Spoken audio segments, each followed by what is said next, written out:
Thank you very much, everyone who has been patient with us. We just had some technical difficulties, but I believe it is fixed now. So you are watching on DCCR YouTube channel as well as Raymond Ibrahim YouTube channel on the debate going to take place between Jay Smith and Raymond Ibrahim on the topic of did the Muhammad of Islam exist? I am hearing echo. Sorry about that. That's my bad. I'm done. That's okay. If you can mute your YouTube, let it run. Just if you mute it, that will be very helpful. Okay. Okay, so we already arranged the debate structure. I'll just give you update and then we take it from there. Please again, forgive us for the technical issues we faced. So topic is, did the Muhammad of Islam exist? 20 minutes of opening statement from both sides, and Raymond Ibrahim is going to go first. 2 rounds of 10 minutes of rebuttals, and then 8 minutes of closing statements from both sides. And after that, we will be taking questions from you. And as you put your questions forward, please make sure you tag DCCI Ministries, as well as tell us who you are asking your question to. If you don't do that, your question is not going to go through. I'm just telling this nicely so that we don't have any problem. If everyone is ready, I can just start with intro of both of you, and then we take it from there. Is that okay? Yes. Okay, so since Raymond Ibrahim is going to go first, I'll start with him and then we pass on to Jay Smith. Raymond Ibrahim, for over 20 years, Raymond Ibrahim has been at the fore of researching and publishing on Islamic history and doctrine. Before being cancelled for his condo, he appeared on all major networks: CNN, NPR, PBS, CPAN, Al Jazeera, and was published by New York Times, Los Angeles Times, Chronicle of Higher Education, Washington Post, Financial Times, Jane's Islamic Affair Analytics, and Middle East Quarterly, to name a few. Formerly an Arabic linguist at the Library of Congress, Ibrahim has a guest lectured at many universities, including National Defense Intelligence College and U.S. Army War College, testified before Congress, and spoken before various international bodies and parliaments. Author of over 2,000 published essays, his books including Defenders of the West 2022, Sword and Smita 2018, Crucified Again 2013, and the Al-Qaeda Reader 2007. His newest book is The Sword of the Christ, is set to be released on 25th of November. Those books you can buy the books on Amazon. Please check that out. Also, he's behind YouTube channel Raymond Ibrahim. If you haven't subscribed it, please do so. He will start the debate first, and then Jay Smith will start. Let me introduce Jay Smith for those of you who doesn't know. Dr. Jay Smith has been working with Muslims for over 40 years, 25 of which he and his wife were in London, England, where he went every Sunday when in town to the world-famous Speaker's Corner to discuss and debate publicly with some of the most radical Muslims one could hope to find, and where he cut his teeth using apologetics and polemics. While studying at the School of Oriental and African Studies in 1994 to 1995, Jay took a course on the origins of Islam from Dr. Gerald Hatun. It was at this time that he was first introduced to the problems with Muhammad's existence. He did his first debate on this subject, coupled with the Quran, with Dr. Jamal Badawi in August 1995, and continued his studies on Islam's origin ever since. For the last 4 years, Jay has been the director of 2 years master degree program on apologetic and polemics to Islam at Veritas International Seminar, where much of his new historical material is taught. Most of the research he and his team are finding on the origin of Islam are uploaded onto his YouTube channel, Fanda Films. So if you have not subscribed to Fanda Films, please do so. Debate is gonna taking place as 20 minutes of start with 20 minutes of opening statement. Raymond Ibrahim is gonna go first. Just some practical things. So when you are ready to go, I will put the timing on the corner. You can both see. I will be giving you 2 minutes notification and then 1 minute, again, reminder. When your time is up, it's up. So I will stop you there, unless like you are close to the dot. Any questions at this stage? No. No? Okay. And those of you who are joining us in the chat, as I said, please feel free to bring up your questions, and then make sure you tag the CCI Ministries and make sure you point out who you are asking your question to. So, Raymond Ibrahim, are you ready, sir? I am. Okay.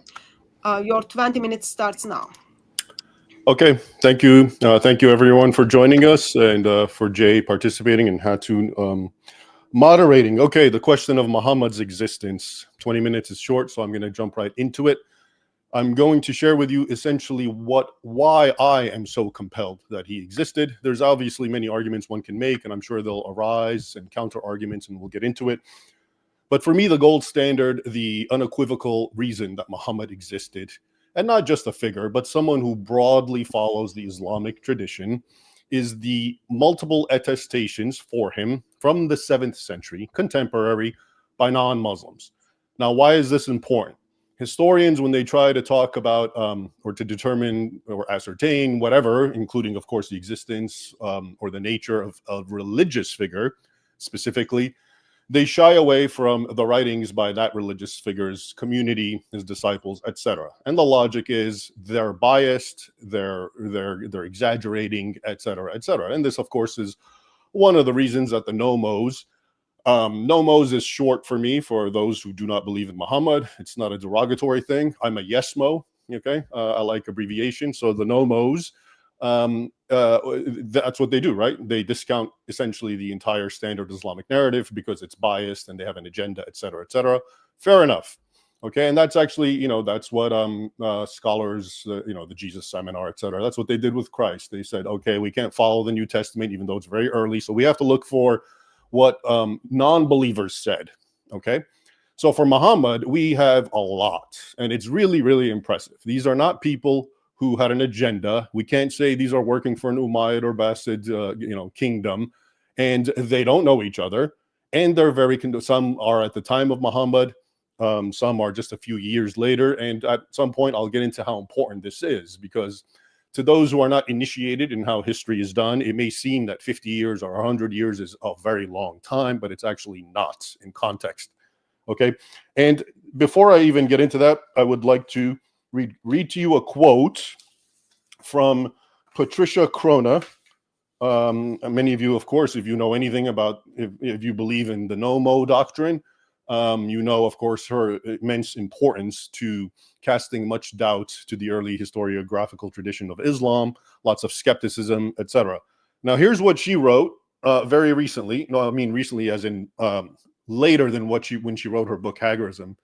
I can pull out the date. I think it's 2000, maybe 10-ish or something. She wrote an article called "What Do We Actually Know About Muhammad?" Okay, and here's a few excerpts I'm going to read to you. She writes, quote, "We probably know more about Muhammad than we do about Jesus, let alone Moses or the Buddha." She writes, "There is, quote, there is no doubt that Muhammad existed. His neighbors in Byzantine Syria got to hear of him within 2 years of his death at the latest.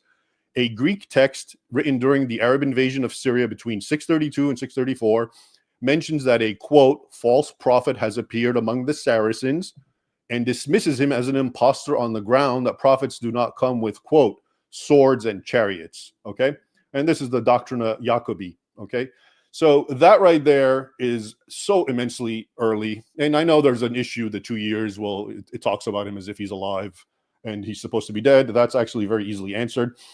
But let's leave it there. And she goes on to say, quote, "If Muhammad is the only founder of a world religion who is attested in a contemporary source. But in any case, this source," and she's talking about the Doctrina Jacobi, which I just summarized, "this source gives us pretty irrefutable evidence that he was an historical figure. Moreover, an Armenian document, probably written shortly after 661, identifies him by name and gives a recognizable account of his monotheistic preaching." And I'd like to read to you a quick an excerpt from this. She's talking about the Armenian, I think he's an archbishop, writing around 660s, again, very, very early. and his name is Cebios. And he writes, quote, "At that time, a certain man from among those same sons of Ishmael, whose name was Muhammad," and I know there's going to be an issue about the name Muhammad, and I'll respond to that at the time, but for now, let's just go with the actual translation, "whose name was Muhammad, a merchant, as if by God's command, appeared to them as a preacher, the path of truth. He taught them to recognize the God of Abraham, especially because he was learned and informed in the history of Moses. Now, because the command had come from on high, they all assembled with their wives and children, and they set out for the land of Palestine, which God had promised," okay, etc. "Muhammad legislated for them not to eat carrion, not to drink wine, not to speak falsely, and not to fornicate." Okay, again, 660s, very, very early, and this was the Thompson translation. Now, just these two, okay, the Doctrina Jacobi and Cebios, not only do they talk and essentially are very early and talk about Muhammad, and one of them names him, but they really conform in the broadest outline to the Islamic tradition, especially Cebios. Cebios says he was a preacher. He says he gave them laws. He says things about banning alcohol. All of this is, of course, consistent with the Muhammad of Islam. And as far as the Doctrina Jacobi, he talks about him as a violent man who's trying to wed violence with preaching the truth of Islam. And of course, in the full text, he says he has the paradise to heaven, etc., etc. And this, of course, is what you would expect non-Muslims to believe about Muslims watching his career, which was one of violence and claiming that God is telling him to do this. But above and beyond these two, there are so many more. Okay, so for example, John of Damascus, who was born around 675, again, very early, and Theodore Abu Qura. They both, again, even more so, name Muhammad explicitly as Muhammad and describe his role as a founder and lawgiver of the Arabs. And they even mention specific doctrines that we do know are part of Islamic teaching, such as the denial of the crucifixion, or Jesus being only a prophet, and that there's a sensual paradise, and all the circumcision, dietary laws. This also comes out. Okay, so the importance of this, just to underscore, these are early, multiple, various attestations, not from Muslims. We don't have this generally for other historical figures. This is the point. I think one of the things that makes the arguments against Muhammad seem so valid is most people are under the assumption that most historical figures around that time, well, you know, we have their social security card and their ID and their DNA and their fingerprints. No, this is as good as it gets. Okay, most of the characters from this time and even after Muhammad, and I'll give some examples, they're much worse. You get, and we don't doubt them. We don't say they don't exist. We go with what we have, and that's the end of it. Okay, but why do we doubt Muhammad? And I'll get to that, because there's a reason to doubt Muhammad. There's a reason to doubt Jesus, because they actually matter today, whereas historical figures don't. So everything has been brought up against them, even though without appreciating the fact of how tenuous and fragile history is, and the fact that compared to others, they have so much evidence. Now, the other issue is the Sunni and Shia divide. Now, I find it just completely impossible to get beyond this one, especially. For those who don't know, the Sunni-Shia divide is based on the succession of Muhammad. And you have the one group, the minority, the Shias, who are insisting it has to be the bloodline of Muhammad. And then you have the majority, the Sunnis, who say, okay, just the qualified Quraysh chieftain, etc., etc. Now, if this is, first of all, if this is a conspiracy, okay, how did this happen? What are the origins of this? This would require two different groups, Shias and Sunnis, to be at the same time conspirators and at the same time agree to fight and kill each other in perpetuity.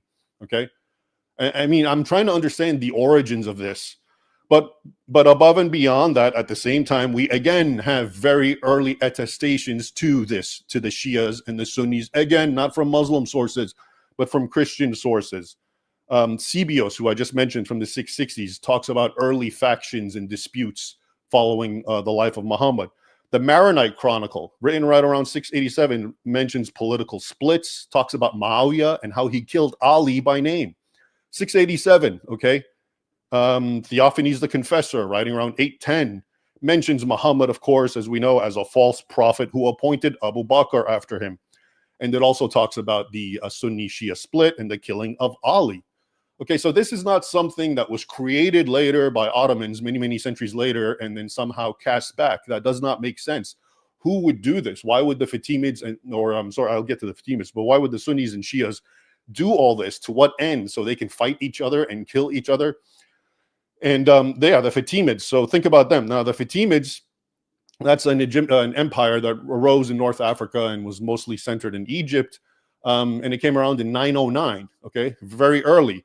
What was their claim to fame? That we are the descendants of Fatima. Who's Fatima? She's the daughter of Muhammad. And of course, she's married to Ali, and their sons Hassan and Hussein, who are supposed to be the progenitors, and the line of the Shias and the line of Muhammad is supposed to go through that. And so where did this come from? And their own enemies, the Sunnis, the Abbasids, accused them or said, yeah, they admitted it. These are people who claim descent from Fatima. And, it's also interesting when I think about it, Fatima, the daughter of Muhammad, if this was all made up, and this reminds me of an actual gospel or Christian apologetic, a lot of Christians will point out, rightfully so, that the testimony of Mary Magdalene and the other women who testified to the risen Christ, it's actually realistic, because why would someone lie that women, why would they cite women as their sources? Because back in those days, patriarchal society, if you're going to lie, you're going to say men saw it, not women. So the reality of it is that women saw it. Why? So why did they go with it? Because it's true. And I think it's the same thing with the Fatima argument. If you're going to make all this up, wouldn't you create descent through a male line, not a daughter, Fatima, the daughter of Muhammad? Well, again, so if anything, this strengthens the idea. And honestly, this kind of thing, I see parallels with the sort of Christian polemics and apologetics. So I know Jay's going to talk about Mahmat, MHMT. And these are the sorts of arguments, and I'll get to it at the other point, but this reminds me of Muslims claiming the Paraclete is Muhammad, okay? So there is definitely a little parallel going on with both religions when it comes to the sorts of attacks that are going on. Then there's, of course, I mentioned this before, but the arguments from, that the hadith and the seerah are really not flattering.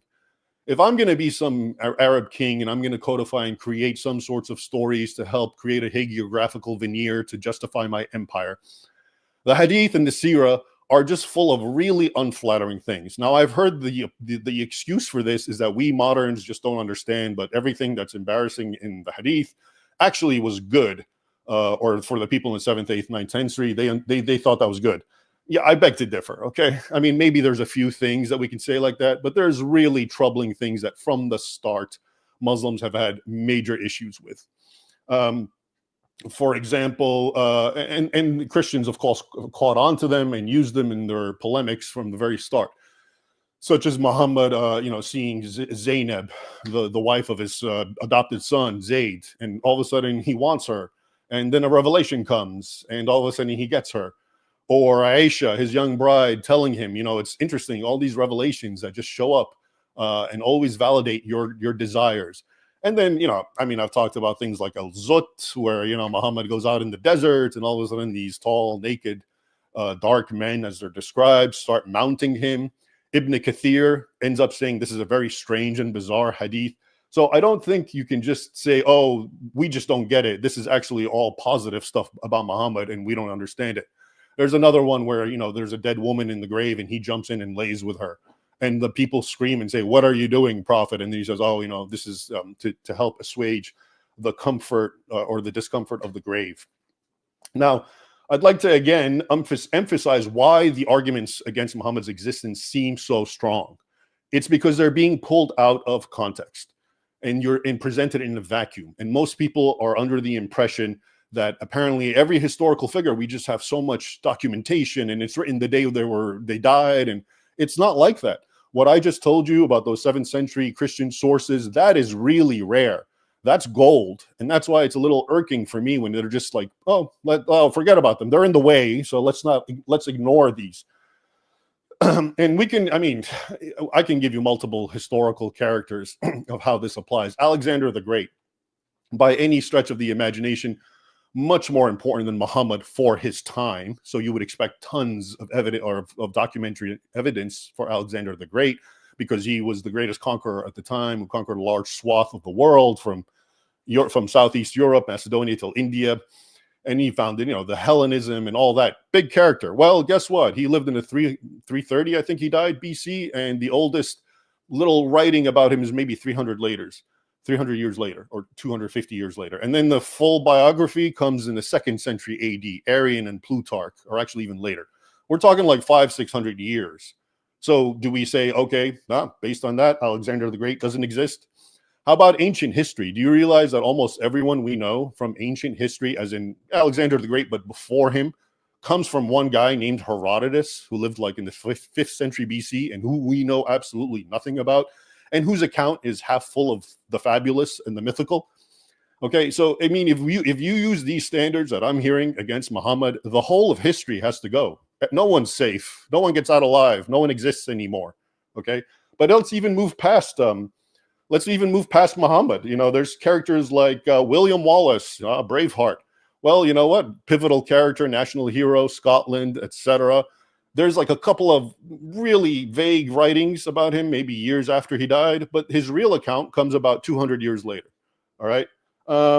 Clovis the First, who's almost a contemporary of Muhammad, a little before him. Harold Hardrada, okay, an important character, Battle of Hastings, Viking king. In fact, all the Vikings that we know, who are supposed to be very active, and we know them by name, and no one doubts their existence, who were around in the 8th and 9th and 10th centuries, they all come from one guy in Iceland, Snorri Sturluson, who was writing many centuries later. Okay, so if you want to go by this argument, the whole thing ends. Nobody can exist. So this is the trick, I would say, is that most people don't know what I'm talking about. They just assume history is so firm, but Muhammad, there's all kinds of issues. And so we have to, but that's not the case. Muhammad is actually very firm. I just read to you what Patricia Crona said. Keep in mind, she is the person who literally wrote the book, Casting Doubt on Early Islamic History. I don't think she ever went to the point to doubt him, but she really she's the one who trailblazed in many ways this field. She and Cook in her book, the book Hagarism. And here she is flat out saying, yeah, of course he exists, based on the same sorts of arguments that I'm trying to give. And, I mean, if you really want to go with all this, because I think one of the greatest arguments against the Muhammad is this idea that all the texts come much later. And so we have to ignore them. But I just gave you many examples of how that is the case. Think about Caesar. Okay, he's a well-known, attested, and we're lucky. We have his actual commentaries that he wrote when he was in Gaul. But guess what? The actual extant manuscript we have is about 800 years after him. So if we're going to also create a new rule where we go by the extant existing manuscript and not agree that, well, it's based on something older, then Caesar's also a myth, and he just came out of the blue, and it's all lies. Okay, and think how far we can take this idea. What about the Old Testament? I know Jay's a Christian, so am I. What do we do with the fact that the oldest Old Testament that we have, which I guess are fragments, the Dead Sea Scrolls, are about 1,000 years after Moses lived, and yet Moses is supposed to be the author of the first 5 books, the Pentateuch. Okay, by these same standards that I hear against Islam, does it not make Moses disappear, let alone everyone before him, from Adam and Eve all the way to him? So I think we need to just doing here that you can shoot holes at Muhammad, but you can shoot holes at everyone, and that's what people don't seem to be aware of. And if anything, Muhammad is on pretty secure ground, based on the fact that we have so much non-Muslim sources, contemporary, that in the broad outline talk about a violent prophet who claims he's promising paradise, he's a lawgiver. And we have multiple attestations to the Sahaba, Abu Bakr, Ali, the Sunni thing. Think about it. You have people today banging their head with swords on Ashura, the Shias, commemorating the death of Hassan and Hussein. And who are they? Well, they're the descendants of Muhammad. I mean, it's really hard and mind-boggling for me. So the bottom line is, the only reason that we're even talking about Muhammad because the bar of existence has been raised impossibly high for him and only for him. It was also done for Jesus. And again, the reason is because nobody cares about disproving Alexander the Great. Nobody cares about disproving ancient history. They have no more relevance, okay? But when it comes to religious figures, Jesus and Muhammad, yeah, they matter. And there's people who want to take them out. And so we play this game as if, oh, look, the evidence for them is so shaky, when it's really not in context of everyone else. So if you use this same frame of reference, or if you do the same critiques and the same methodical and just scrutinize everything that we see with Muhammad, every last coin, every parchment, every existing piece of architecture, if you were to do that, everyone has to disappear in history, and that's the point. And I don't think many people get that, which is why that is my number one reason 1 minute. Muhammad existed. And also the Sunni Shia split. I just find it's too hard to imagine that you got two groups who are co-conspirators, and their conspiracies about fighting each other and teaching their kids to kill each other. And I'll stop right there. Okay, thank you very much, sir. You still had almost 40 seconds. Oh, I see 1 second. No, you had 34 seconds. Oh. I just stopped. I can give you 40 seconds if you want. How about if you can save them for later, if I need them? I'll think about it. Okay. Okay. So I can see because of the internet connection, the time your lips are moving and when you are quiet, it's like kind of not syncing. But hopefully we won't have much problem on that. Okay. Sir, thank you very much for your opening statement. Jay Smith, I'll unmute you. Sir, whenever you are ready, your time will start. Are you ready? Okay, your time starts. Yeah, let me thank you for having this debate, Hatun. Thank you for being the moderator. Thank you, Raymond, for coming on board and for challenging me to this. Otherwise, I would never have done a debate on this subject. There's a reason why. This is not the subject that's ready for debate. I have always said there are three problems with the origins of Islam: the book, the man, and the place. The book, the Quran, the man, Muhammad, and the place, Mecca. But I always would have started with Mecca first. You always start with Mecca because no one's going to kill you if you start talking about Mecca. Then I would have gone to the Quran. In fact, I'm going to be doing a debate in January with a Muslim scholar on the Quran. It'll probably be my 6th or 7th debate with Muslim scholars on the Quran. I'm more than willing to debate the Quran. But Muhammad, you do not touch Muhammad. You do not touch Muhammad. We have seen what happens when you touch Muhammad. My good friend, Robert Spencer, who's listening right now, actually wrote a book on this very title, Did Muhammad Exist? And when he wrote that book, twice now he's been tried to be killed. Once in 2015 in Texas, there was 2 men who came with guns to kill him. Had there not been an off-duty policeman who drove up just at that time and shot them both, he would be dead today because he dared to question Muhammad and dared to put together some cartoons on Muhammad. In 2017, they tried to kill him by poisoning him in Norway. So twice they've tried to kill him just because he wrote that book, Did Muhammad Exist? Which is the title of this debate. So you can see why I'm not all that excited to be doing a debate on this subject. However, because of the 2 videos you put up in April, and also everybody throwing these videos at me, say, have you seen this? This guy's taking you on. Finally, you have someone of substance. And Ibrahim, Raymond, I do. You are a man of substance. I've got your book right here. Thank you for all the great work you're doing. Listen, anybody, I would encourage you to read that book. Raymond is someone of substance. There are many people that would like to debate me on many subjects. I don't debate anybody that comes down the road, but I do like to debate you because I trust you. And also because you are fair. And when you come back on what I did on, was it July the 6th? Your comeback was perfectly legitimate. I did put my material together that I didn't quote you exactly, and I apologized for that. That was a fair assessment. But however, because of the fact that then you demanded that I do a debate, and I think while you were doing that video, while you were recording it, Hatun got on the phone and said, Jay, we'll do a debate with you. That's why we're having this today. So in some ways, I'm coming into the whole idea of origins of Islam coming in backwards. I really wish you and I had a debate on Mecca first, because you seem to dismiss Mecca. And you casually do so without looking at the evidence that we have against Mecca. The problem is this, Raymond. You're going to find lots of references in the 7th century, as you've said. And listen, we did a video just a week ago, about a week and a half ago.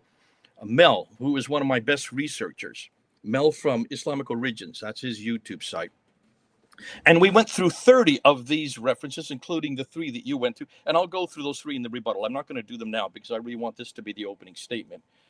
But we went through 30 of these, and I want to thank Mary Harb, who is the one that actually listed them all out for us so that we could do that. And we went through each one of them and showed that there is a problem with each one of them. And I'm going to, in the rebuttal, I'll explain the problem for you. I'm not going to do that now, Raymond, because this is not this is my opening statements, and I really want to keep it to the opening statements. But in order to find the Muhammad of Islam, that's why this debate, that's why we've named it this title. Did the Muhammad of Islam exist? Not any Muhammad. Not anybody named Muhammad or somebody named Muhammad or anybody in the 7th century. Did the Muhammad of Islam, who was born in Mecca in 570, who lived in Mecca for 52 years, who then moved to Medina between from 622 to 632 for the last 10 years of his life, and during that period from 610 to 632 received a book called the Quran, and it's not just bits and pieces, it has to be all 114 surahs. All of these, this man who lived in that place, receiving that book, all before 632, did that Muhammad exist? That's the Muhammad I'm looking for, and that's the Muhammad I'm confronting. No other Muhammads. And in the rebuttal, I'll show you some of the real problems that you are having with, because you really haven't looked at the original text of most of those references that you're using. And we've gone through all 30, and you've got to go back to the original text, but that's for the rebuttal. I'll come back to that later. Now, here's your problem, Raymond. You're going to have to prove to me that that Muhammad existed. And also, I know there are a lot of Muslims who are watching this debate right now. And you're going to have to prove to them, you're going to have to defend for them that Muhammad. They're not going to accept somebody who came with a sword, who was happened to be way up in the north, who did all these terrible ravaging things all across Jordan and Syria and Iraq. They're not going to accept that Muhammad, because that's not the Muhammad of Islam. You've got to defend their Muhammad. That's your job. And you have the much harder task, Raymond, because that's the Muhammad we're asking. That's what everybody wants to know. Did that Muhammad exist? Not just somebody who may, even someone who was called Muhammad, because that's really what it is in Arabic in the 7th century. But did that Muhammad who fulfilled those 4 criteria, lived in Mecca, received the Quran, and also all 114 surahs, and was named Muhammad, and did all of this before 632 AD. Now, when you look at all these references that you have come up with, yes, there's myriads of them. But the problem is what you're doing, and this is what I see everybody doing. This is what Robert Hoyland did with this book here. This is a great book. This is probably the classic one, Seeing Islam as Others Saw It. And what you have done, and what many people are doing, is that you're taking a view of Muhammad and imposing it on the texts. Many of the texts that Robert Hoyland refers to, that all of the people that you're going to come up with, the 30 plus people that you're going to come up with, in almost every case, you're taking what they're saying, or what Wikipedia is saying, or what people in today say. Even Patricia Corona made this mistake. And I'll get back to Patricia Corona because I knew her personally. She was my supervisor when I first started my PhD. And in fact, she was the one that prepared my debate for me in 1995 against Dr. Jamal Badawi. Not on this subject, fortunately, it was on the Quran itself. But see, that's why most of us as historians, and you're a good historian, that's why I love, because your material, it's amazing what you do on the internet. And you do an awful lot of great expose on what is happening historically, what has happened historically. I only find a problem with your origins historical difficult exposition. That's the only problem I have a problem with you on. But in every time, you always go back to the text of that century. You always go back to the time period of that century, and you quote people from that century. You're trying to do that here now. The difficulty is you're not really going to the original text, and that's what you need to do. And I'll show you some examples of that in my rebuttal time. Now, until you can prove to me, and until you can prove to the Muslims who are watching you, that you can come up with that Muhammad, the Muhammad who received the Quran, lived for at least 52 years in this place called Mecca. And Mecca really, it is what it's really coming down to. It always starts with Mecca. And the reason why Mecca is so important is because if you find a Muhammad anywhere else but not Mecca, it's not the Muhammad of Islam. If you find any other book that even refers to itself as the Quran, if it doesn't come from Mecca or Medina, it's not the Quran of Islam. You've got to start with Mecca. And I don't think you have really looked strong at Mecca. When you look at Mecca, you're going to have to say that this place just has no historical support for it at all. Not until 741. 741, that's the first time we even see it referred to any document. The Apocalypse of Pseudo-Methodius Arabica, which is ironically is the one that was really introduced by Patricia Corona in Meccan Trade and the Rise of Islam in 1987. And that reference that she found in the Pseudo-Methodius is actually places that Mecca way up in southern Turkey. It's even in the wrong place. We don't see it on any map until the 9th century. I'm sorry, the 10th century, until 900s. There is no reference to it by anybody prior to the 7th century. And Patricia Corona has been really helpful with me on this because we have worked together on this, and she was the one that helped me with this very, very early on, back in the last century. It makes me look old. I am old. Look at me. I'm gray-haired. This is my birthday today. 72 years old today. So because of Patricia Corona, because of what she did, and because of her really underlying work on the problem with Mecca, everything else comes out of whack. But more than that, she also confronted the whole tradition surrounding how Islam began. In other words, the story behind how Islam began. And to understand the story, you need to go to the sources for the story. So everything you're going to talk about this Muhammad, everything you're going to refer to him, everything you know about this Muhammad, and I would say that's the case for all. There's over 1,000 people who are watching us right now on our 2 channels. I just checked it before I came on. For all of you who are watching right now, that Muhammad that you're talking about comes from a certain source or a number of sources, and they're from 4 different genres. One is known as the Sirah, which is the biography of Muhammad, so that's pretty important because that says what he does. The other would become from the Hadith, which would be the sayings of Muhammad, and that's pretty prolific because much of the Hadith do refer to an awful lot about what Muhammad did: walk, talk, eat, drink, sleep. And for Muslims who are watching, to know how you're to walk, talk, eat, drink, and sleep, you need to follow the Prophet's example. And then you have 2 other genres. One is called tafsir, which would be the commentaries that help unpack the Quran because it's so opaque. There's so much, it just doesn't make sense. You need the tafsir, the commentaries. And then the last would be the tahriq, which would be the histories.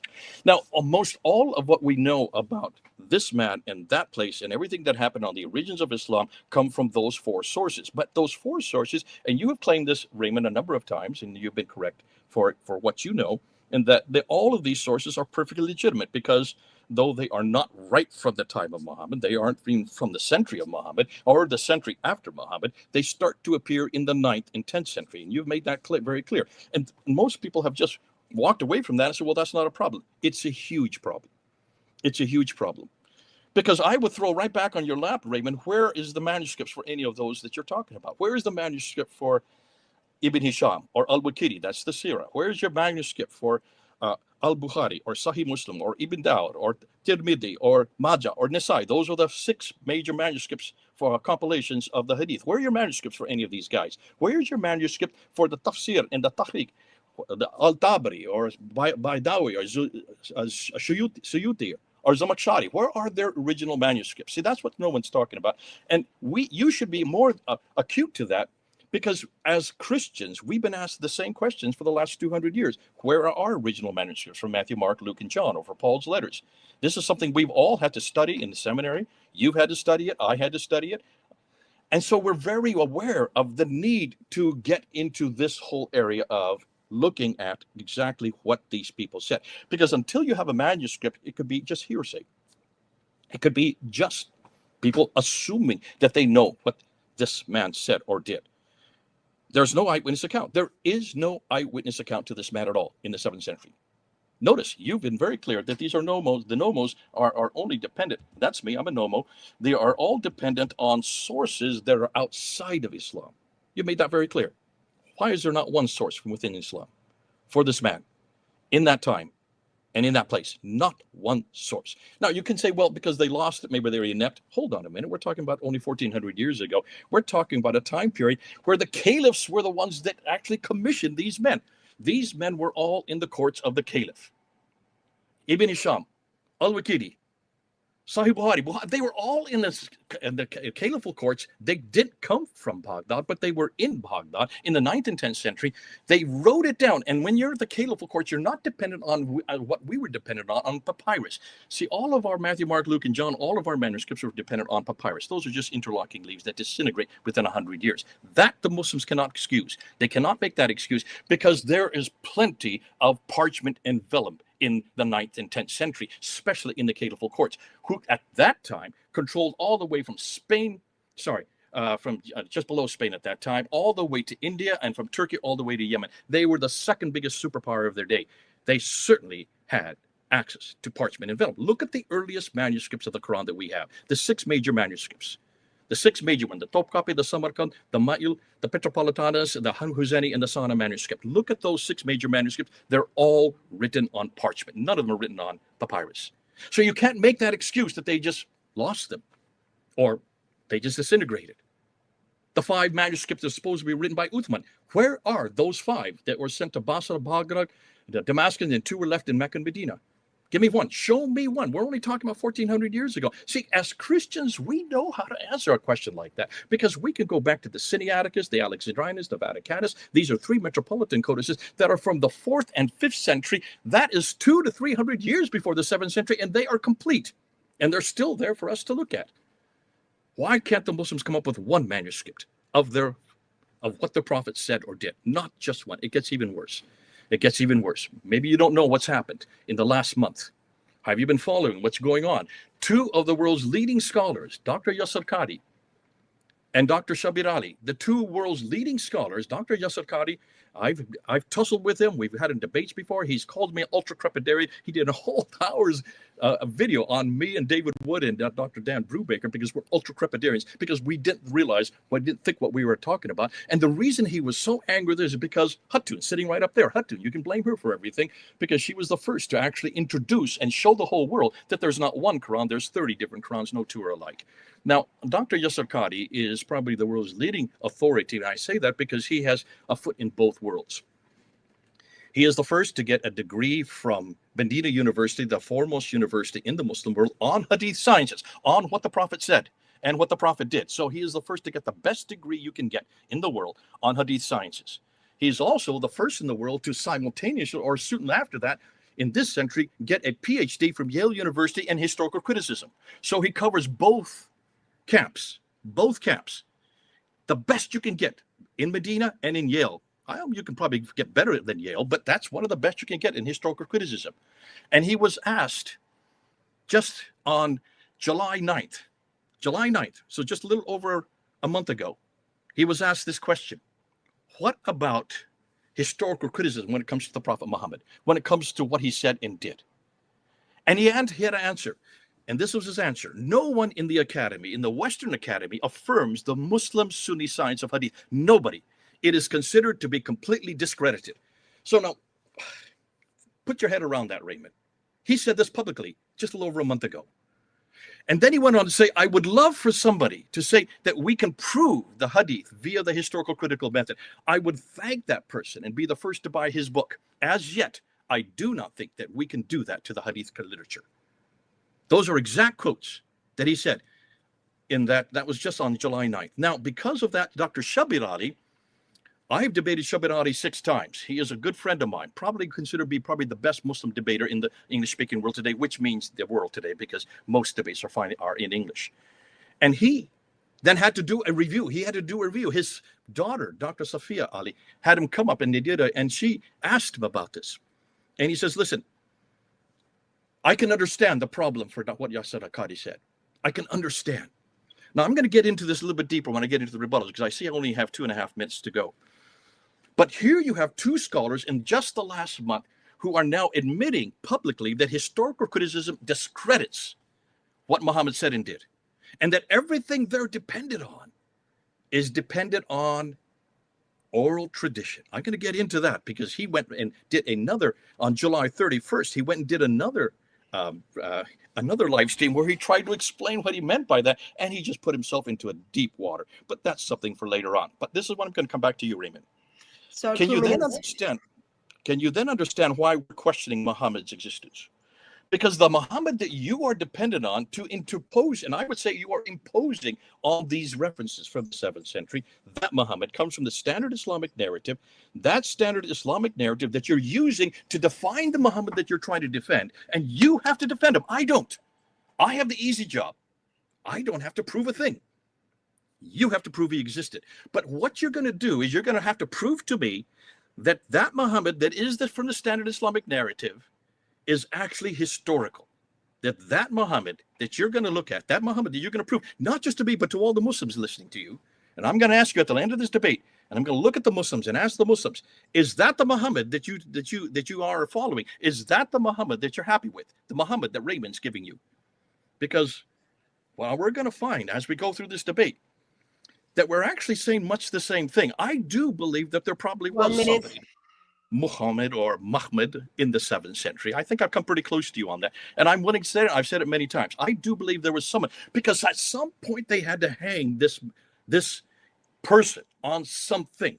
And I'm even willing to say, as we close out, that possibly that Muhammad, or that Muhammad, though it's not the Muhammad of Islam, and he did not live in Mecca, he lived way up in the north, even received something of what became later the Quran.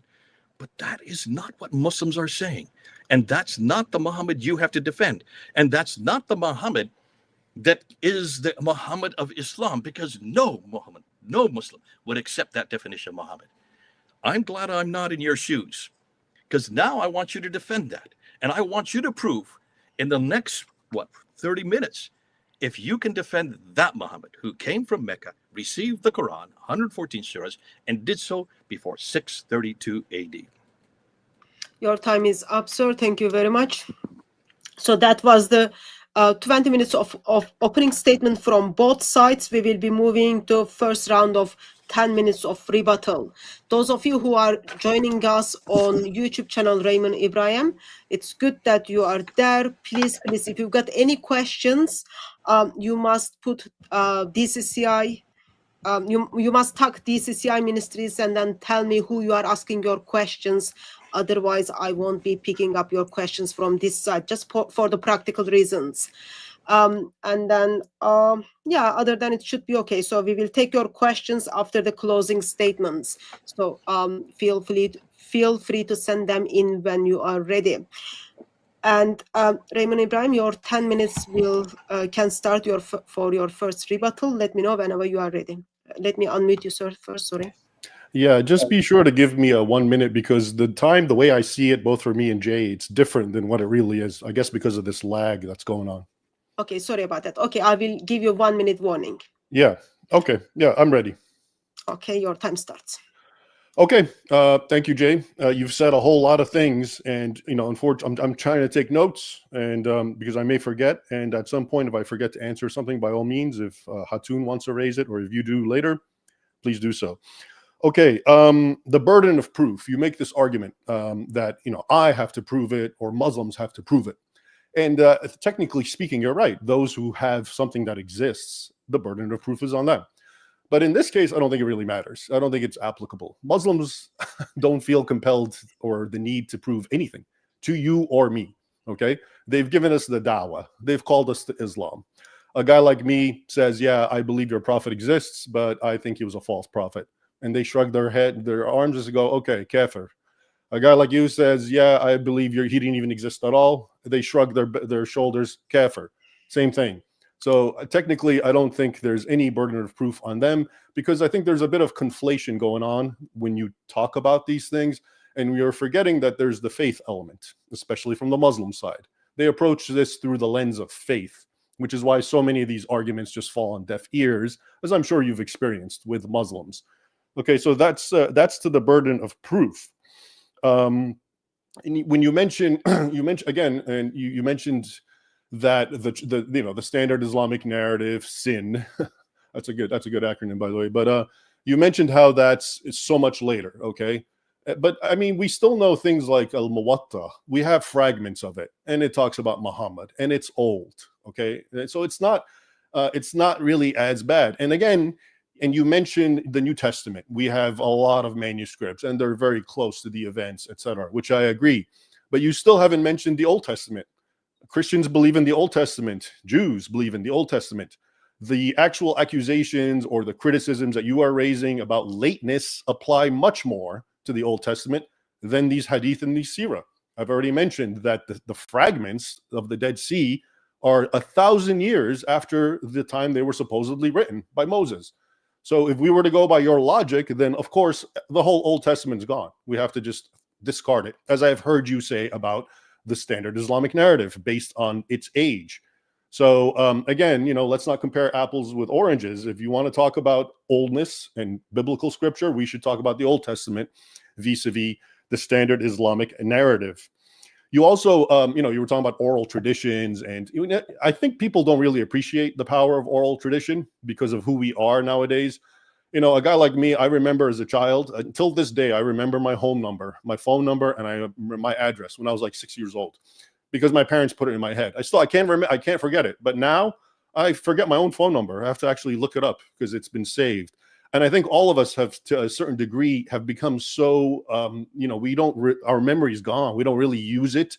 But these older cultures, especially the Arabs, who did everything in rhyme and verse, oral tradition was a real thing. And not just the Arabs, the Irish, the Vikings, the Greeks, the Iliad, all that.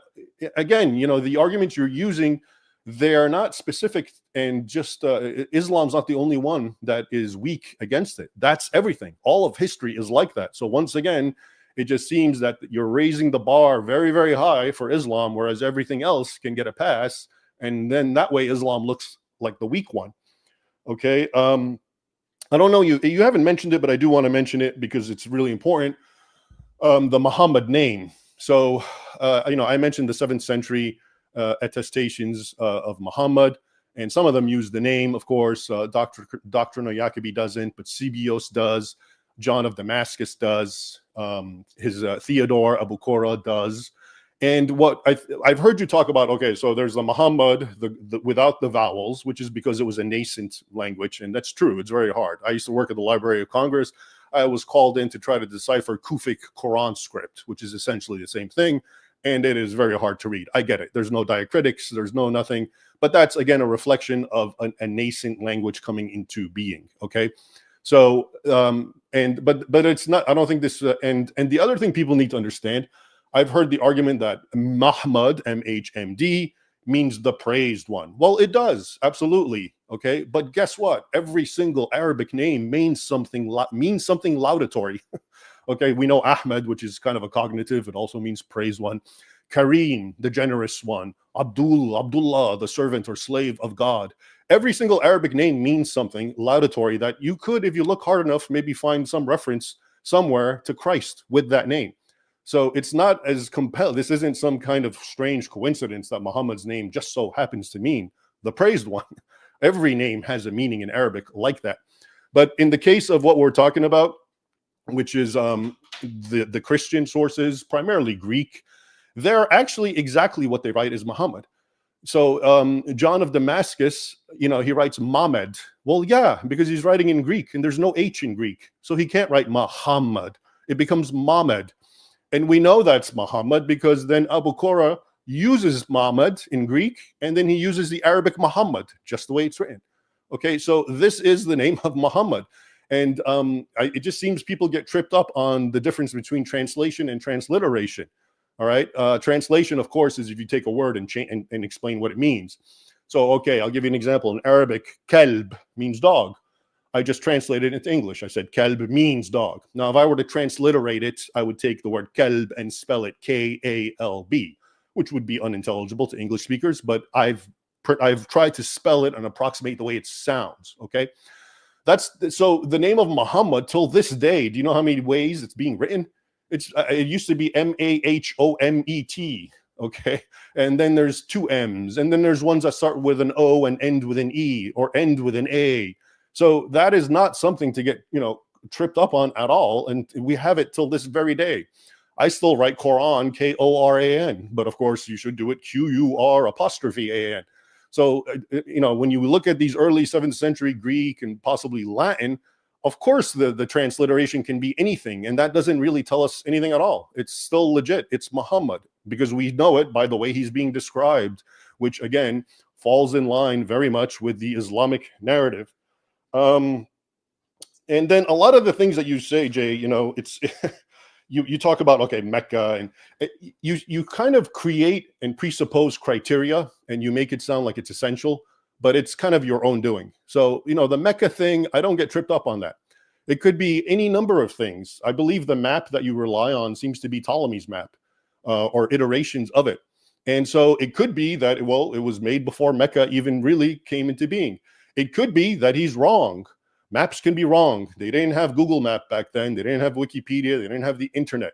People need to understand the horrible conditions that these people are working under, which is why everything is fragmented, which is why everything seems wrong and contradictory. But historians, what they do is they try to piece it together, understanding that's the name of the game, not use it as an excuse to say, ha, it's a polemic now. Now that guy doesn't exist, which is sort of what's happening.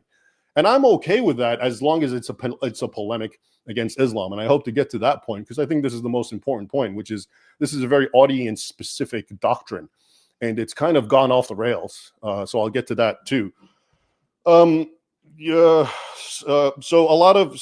you talk about Mecca, or you talk about, you know, some years are off, or I've even seen the argument, oh, that can't be Muhammad because it's pronounced, there's a D, not a T. I mean, come on.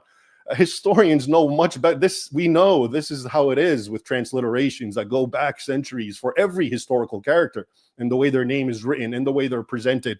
Or I've heard, well, whoa, they call them the Taye, not the Arabs, or they call them the Saracens, or they never call them Muslim. Well, again, this is nothing to get tripped up on at all. Up until the Crusader era, they wouldn't call them Muslims, but we do know that Christian theologians talked about Islam and talked about him, but they called them the Saracens, because this is how people actually spoke. If you were a Christian, everyone's an infidel, and you don't really care about learning the inner workings of their doctrines. So you would call them their national designation, Saracens, Hagarenes, Ishmaelites, whatever was the name at the time.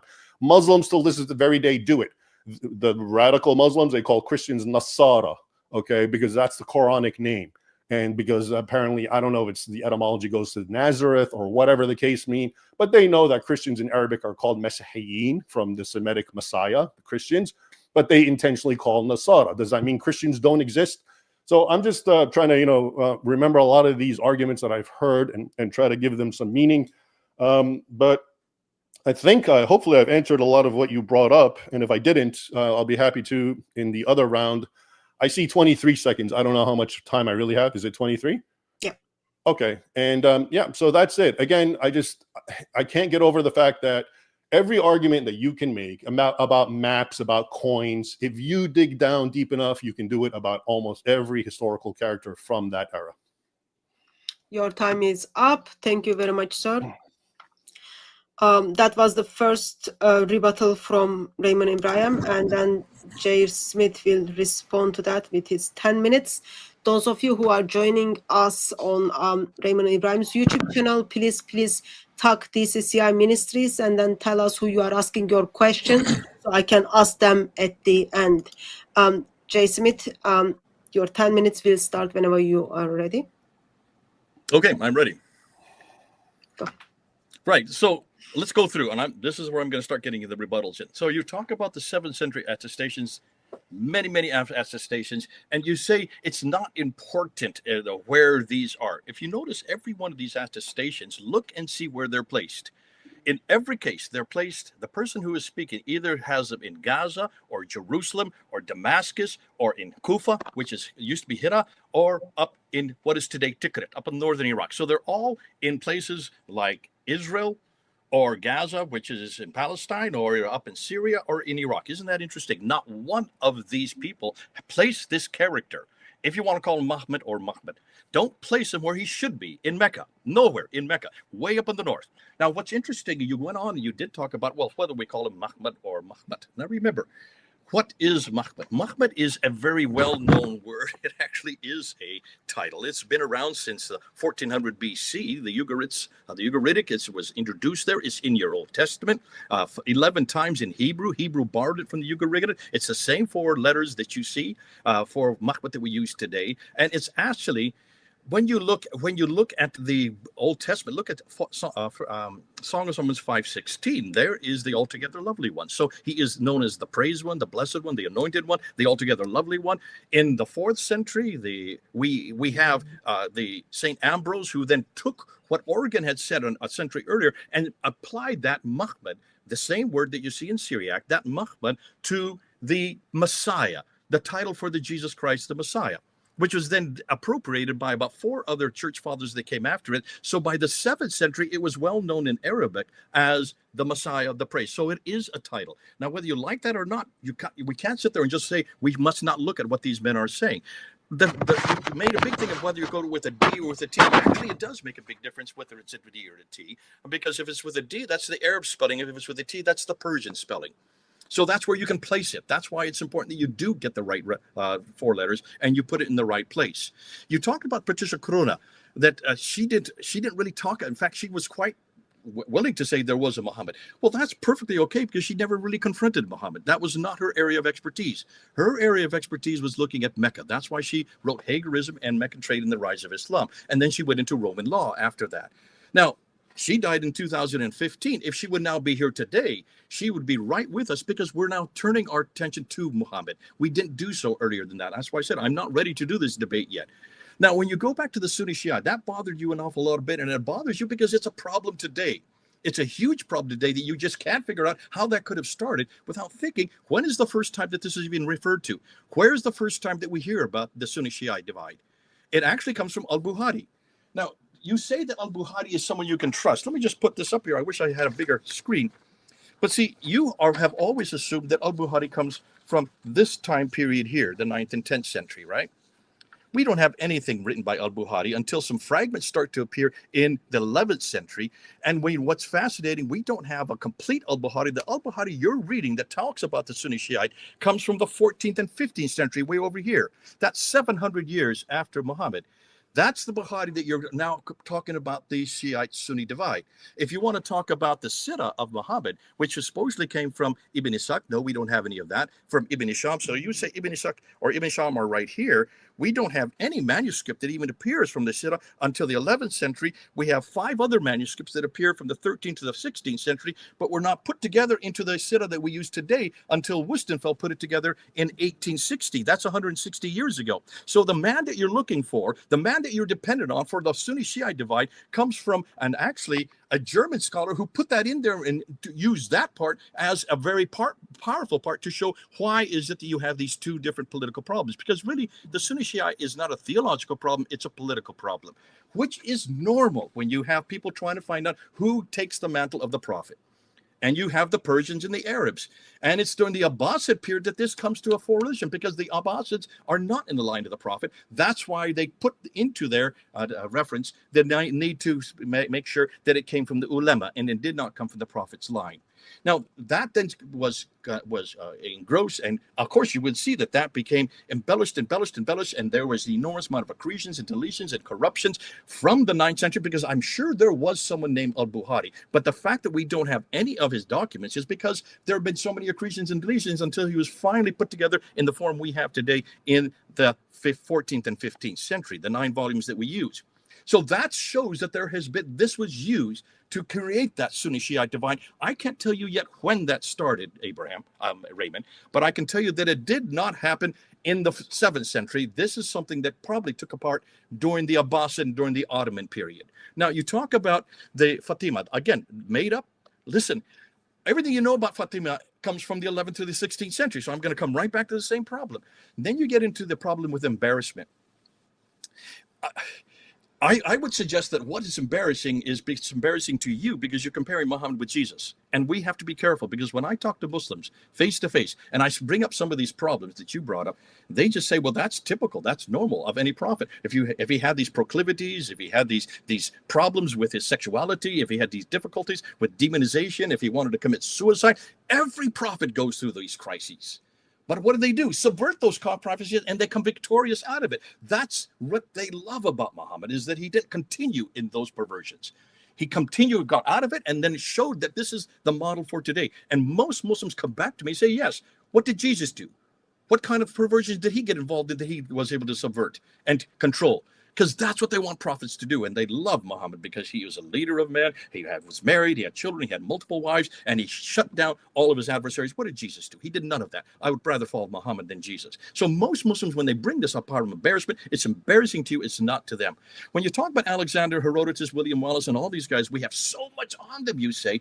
The problem is we trust them because they fit the right man at the right place, doing the right thing at the right time. When you look at Jesus, he fits the right man at the right place, doing the right thing at the right time. It's when you get to Muhammad, suddenly everything goes out of whack. He comes from a place called Mecca, and you haven't bothered to look at Mecca. There is no Mecca. It's not just on the maps. The maps were Ptolemy from the 2nd century. The reason he didn't write it there because he never went to Arabia. The maps all come from the 16th and 17th era, but don't forget the maps. Just look off the references. Patricia Crone really shuts this down. You need to read her book. She says, look, we can't find any documentary reference for this place. It's in the middle of a desert. Where there's a desert, there's no water, no food, no people, no towns, no promise, no civilization, no history. That's why there is no Mecca there. Now, what she said, and what was very interesting is, look at all the other areas that are around Mecca. So you start from Aden, you go to Najran, to Sana, to Najran, to Taif, you go up to Yathrib, to Khaybar, to Tabuk, all up to Gaza. Look at all those. Those are all just small little hamlets up on the Western Plateau. Every one of them has references. There is reference after reference that goes all the way back to the 3rd century BC. Why can we find no reference to Mecca? So look at the documentary evidence. And then you can see why we're asking this question. Everything you're going to talk about, because he's in the wrong place doing the wrong things, and every one of the people that you're going to say are Muhammad are way up in the north. Why are they up in the north? Because there's water there. Where there's water, there's food. Where there's food, there's civilization. That's why all these people are there. But look at the name that they give this guy. They call him Saracen. They call the people that are following him. He's a Saracen. He's a Hagarin. He's a Maghrayite. He is a Muhajirun. You notice no one is calling him a Muslim. There's no reference to this man or these people called Muslims. When at this time, they should be replete of references to Muslim, especially now that they're controlled and they're dominated by these Arabs. But these Arabs are Nabatean Aramaic from what is primarily Jordan. And that's why they come from the line of Ishmael. They come from Haggai, which is from Hagar. They're also known as the Muhajirun, people who are either on Exodus or from Hagar. In every column, they call themselves Ishmaelites. There's no reference to them being called Muslims until well into the 8th century. That's why we're saying it's the fact that every one of these references, these 30 plus references, put the man too far in the north, put all of these people too far in the north, and they're called them Saracens. Saracens means plunderers. They are plunderers. That's what the word originally meant. They are plunderers from the Sinai. 1 minute. They dominated both Sinai. They dominated also Jordan. They dominated also Syria, and they dominated Iraq. But they were never down in Mecca. Bingo. Here we come back to Mecca again. In every case, where you're going to find this man, the man you're trying to prove, the man you're trying to defend, in every case, I'm going to keep on reminding you, put him in Mecca in the 7th century. I want him down there. You keep on finding and putting a people way up here, and you say it's not important. It's absolutely important. That's why we can follow Jesus Christ, because he's the right man at the right place, doing the right thing at the right time. You cannot say the same for Muhammad. The wrong man at the wrong place, doing the wrong thing at the wrong time. You still have 19 seconds. Oh, I think I made my point, because when you look at Jesus and Muhammad, there's the beauty. We can follow Jesus. We know where he did, we know where he lived, and we know what he said. Okay, thank you very much. Once you said you've done your point, I think that was the stopping point, but thank you very much. Thank you very much for the first rebuttal. It's completed. We will be moving to the second rebuttal. Once again, we've got we've got 1,541 people are watching from both channels. It's really, really important that you add tag DCCI Ministries and then tell me who you are asking your question to. Otherwise, I won't be able to see your question, or I won't, it will be missed, and we don't want that. And also, gentle reminder for those of you who are watching us in 2 YouTube channels, remember, whether Muhammad exists or not, still Jesus Christ is the King of Kings and Lord of Lords, and Islam loses in this debate. Keep that in your mind as you are commenting on the speakers. Raymond Ibrahim, your 10 minutes of rebuttal will start when you are ready. I'm ready. Okay. Thank you, Hatun. Thank you, Jay. I have to say, Jay, you are definitely a sophist, and I say that complimentary. That's a compliment, and it must be from many, many years of arguing with Muslims, because you're really good at it, okay? And I can see why a lot of people sort of don't don't catch some of the things that you're doing, and maybe I haven't either. But so I'm going to try to give you some responses. A lot of the things that you say, you speak of them as if they are absolute criteria that are universally accepted, that if this doesn't follow that, no Muhammad. That's not the case, okay? The Mecca issue is not Mecca. Even if, what if there's a million what ifs? What if the Muslims got it wrong? What if it had another name? What if all the maps were wrong? Your whole point is it's a conspiracy theory. What if the people who made the maps, it was a conspiracy not to put Mecca? Okay, I understand this is all far-fetched, but this is why I initially said in my first video, and I don't have to know the arguments to know that they are not ironclad, because that's the name of the game when we talk about history.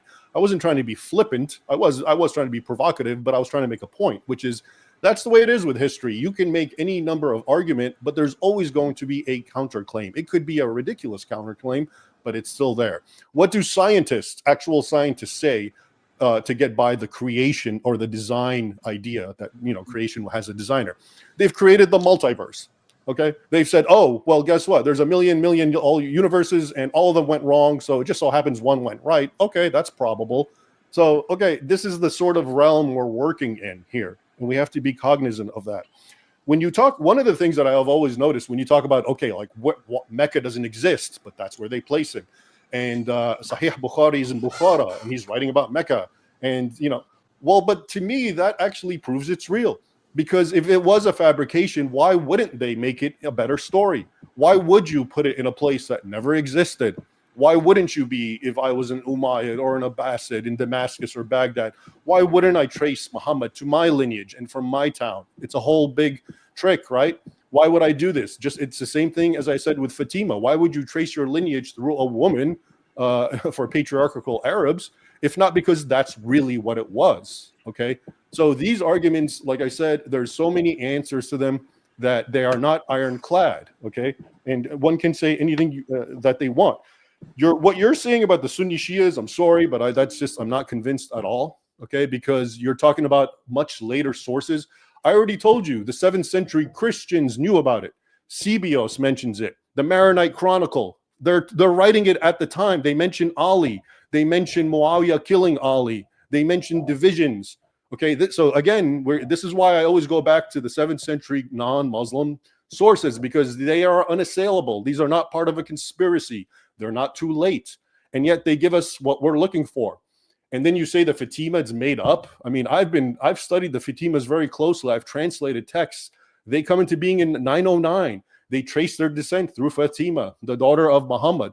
I don't know how you're saying that these all are like made up by the Ottomans and then projected backwards. And then Muslims are so stupid because then they just believe it and start killing each other about some descent that never even happened. And they start hitting their heads with swords on Ashura. It just doesn't make any sense. It's really hard to understand. But of course, you can make arguments. And that's my whole point with history. We can make arguments. Anyone can raise arguments because we're not there. We can't prove it. I can't go bring Muhammad and show him to anyone. And that's why you can accuse everyone of everything.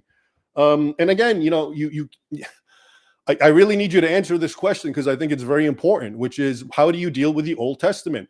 You keep telling us that all the Muslim sources are late. Therefore, we have, and you're going by the extant existent manuscript. You're discounting the fact that we have something from the 14th century, but we realize it's based on an older, now lost scripture or writing or whatever the case may be. If we're talking about the Hadith or the Sirah. You are rejecting that. Okay, that's, again, very, very high standard, very high bar that you're creating. How do you as a Christian then understand the Old Testament? Does this not apply to the Old Testament? How can we be consistent? Or is this just double standards? Are Muslims not going to see through the inconsistency of such arguments? How do you respond to the Old Testament, that our oldest manuscripts are 1,000 years after the time of Moses? And then Moses is writing about Adam and Eve, who are thousands of years, or depending on what chronology you want to, at least thousands of years. So this is my point. These weaknesses exist everywhere. And, but you're marshaling them and applying them only to Islam and to Muhammad as if there's a unique special weakness to them. But I'm saying there isn't. In context, they're like everything else. And in fact, oftentimes stronger. To me, the 7th century attestations from these guys, that is the gold standard. They're early. They, in broad outlines, discuss Muhammad the way we would understand Muhammad. He's a religious figure. He brings them the law, and he traces himself and he puts himself in the footsteps of the Old Testament figures, like CBO says. But at the same time, he comes with swords and chariots, and he claims he's sending people to heaven. Okay, so I understand the Sirah and the Hadith come much later, but they really resonate with what we have from the 7th century. Again, that doesn't mean now you have to accept every single, all the standard Islamic tradition. I don't, okay? But again, the kernel of truth is there. It's evident. But you can say what you want. I don't mean you. Anyone can say anything you want. You give me a historical figure, and if I make it my career, I'll make him disappear because they can't defend themselves, and I can go unearth anything and everything and make every single argument you can imagine to make that guy just go away and disappear. So this is sort of what's happening. You talk about, the word Muslim doesn't appear until much later. Okay, that's not, again, a problem for me. It's a nascent religion. They went by other names, believers, or maybe it was very, very primitive, and whatever word they called themselves. Again, this is what I mean. You take a point, which may be fair, but then you jump to conclusions. Ergo, Muhammad doesn't exist. And that's not necessarily the case. Same thing with Mecca. Whatever the case may be, there may be a mistake. It may be on their side, might be on this side. Maybe Mecca did exist. So again, and I want to emphasize again to people so they understand, we're talking about the 7th century where people do not have our tools. They don't have the internet. They're working under horrible conditions. Mistakes are the name of the game when you come to these chronicles, and this applies to everyone, whether it's in dates or names or places. Okay, but that's not enough to throw the prophet out with the bathwater, at least not for me. And so, yeah, again, I'm gonna ask you, Jay, to answer the Old Testament question, because maybe you know something I don't, and because to me they seem to be analogous. What we're talking about, you're casting doubt about Islam's standard Islamic narrative, and you're saying because the extant manuscripts we have are too recent. They're hundreds of years after Sahih Bukhari and Ibn Ishaq, etc.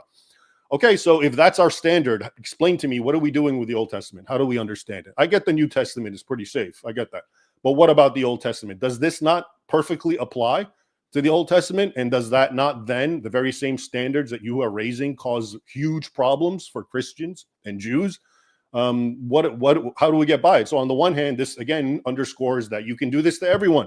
Okay, we lose early manuscripts, but we have something later. I mentioned Caesar. Everyone assumes what he wrote. Okay, but it's actually 800 years is the most recent copy we have. So, these are, to me, not arguments, or if they are arguments, then we better say goodbye to all of history, because every piece of history is susceptible to these sorts of arguments that are essentially being weaponized for one particular reason. And I guess this is the ultimate point we have to get to.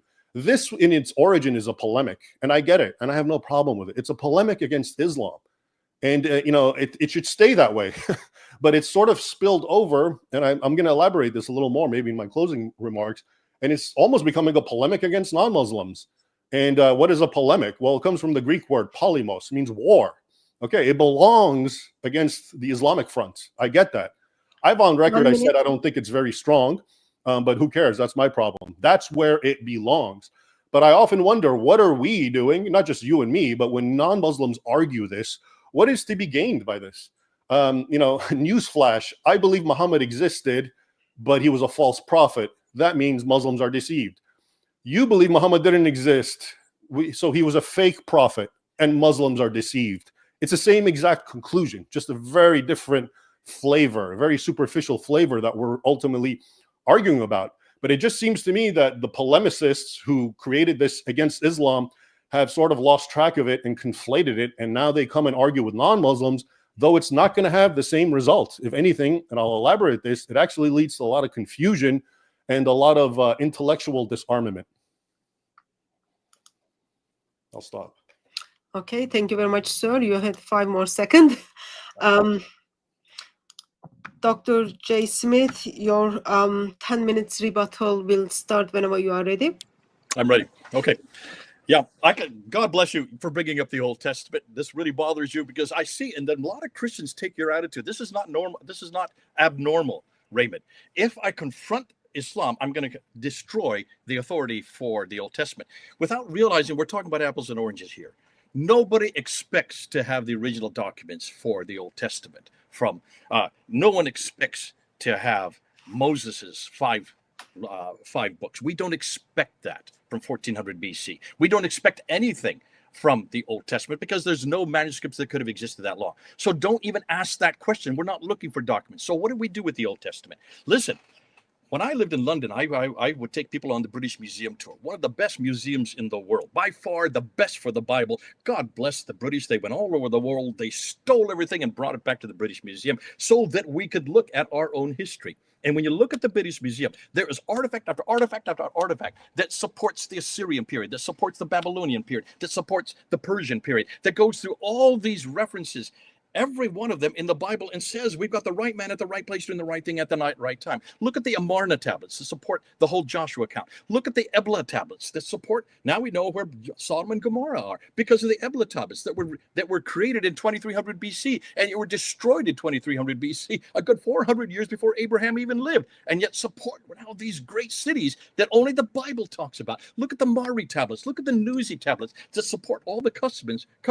from the time of Abraham. So there's an enormous amount of material. Are you not aware of this, Raymond? All the archaeological evidence that we have. Why are you not putting those out? Because you cannot find any other piece of literature except the Bible. And Dr. Gluck says it very clearly. There is not one artifact that has been found anywhere in the world that controverts a properly understood biblical statement. That's beautiful. Only Gluck said this is the only piece of literature that can maintain that. We have so much reference for the Old Testament. We have 50 Old Testament people that we can now identify just because of these artifacts. We don't look for documents because documents wouldn't have lasted that long. So when you're looking at the Old Testament, do not suggest that we have the same problem that Islam has. See, Islam cannot make that excuse because they're only 1,400 years ago. We're talking about the 7th century. That's recent history. And I'm asking, where are your documents from 1,400 years ago? If we can come up with 24,000 manuscripts for the New Testament alone, if we can come up with 8,500 Greek manuscripts, 10,000 Latin Vulgates, another 19,000 in 11 different languages for our New Testament alone, not all of them are complete. And if we can come up with 86,000 early church fathers quotations that are outside the manuscript evidence, 36,000 that predate the 4th century, that's 300 years before the Quran. If we can come up with such a treasure trove of manuscript evidence for the New Testament, why can't the Muslims do the same when they're 700 years later and they can't find one document, not one document for their Quran, not one document from the 7th century, from the 5 that were made by Uthman and sent to 5 different cities in 652. Not one exists today. That's only 1,400 years ago. Why is it Christianity can support the New Testament so much better? Because we wrote it down. Matthew, Mark, Luke, and John wrote it down right from the very beginning because they knew that this would be a problem, because God knew that this would be a problem today, because God knew that you would ask that question. God bless you for asking the question. I could go on for an hour showing you how great the Old Testament is, but I'm not going to use documentary evidence. I am for the New Testament because thank God for the early church. They wrote it down, knowing that we do not trust people's oral tradition. I don't trust oral tradition. Look at this debate today. Now ask all these 1,000 people who are watching us right now to write down what we've just said. Listen, you get 1,000 different ways of saying what we just said. I want it written down verbatim. Why did you get so angry with me in your third video on me? Because I didn't quote you word for word. You got really angry with me. Thank God now I'm going to write down everything you say. I'm not going to transcribe because that's what happens to people's memory. If I didn't write everything down you said within just 3 days, can you imagine what happens over 200 years of oral tradition? Now can you understand why Yasser Qadi and Shabir Ali have now said that everybody's looking at us, all the Western scholars are looking at us, and they are finding that everything we're saying about Muhammad and what he did and what he said has been discredited. They have to say that.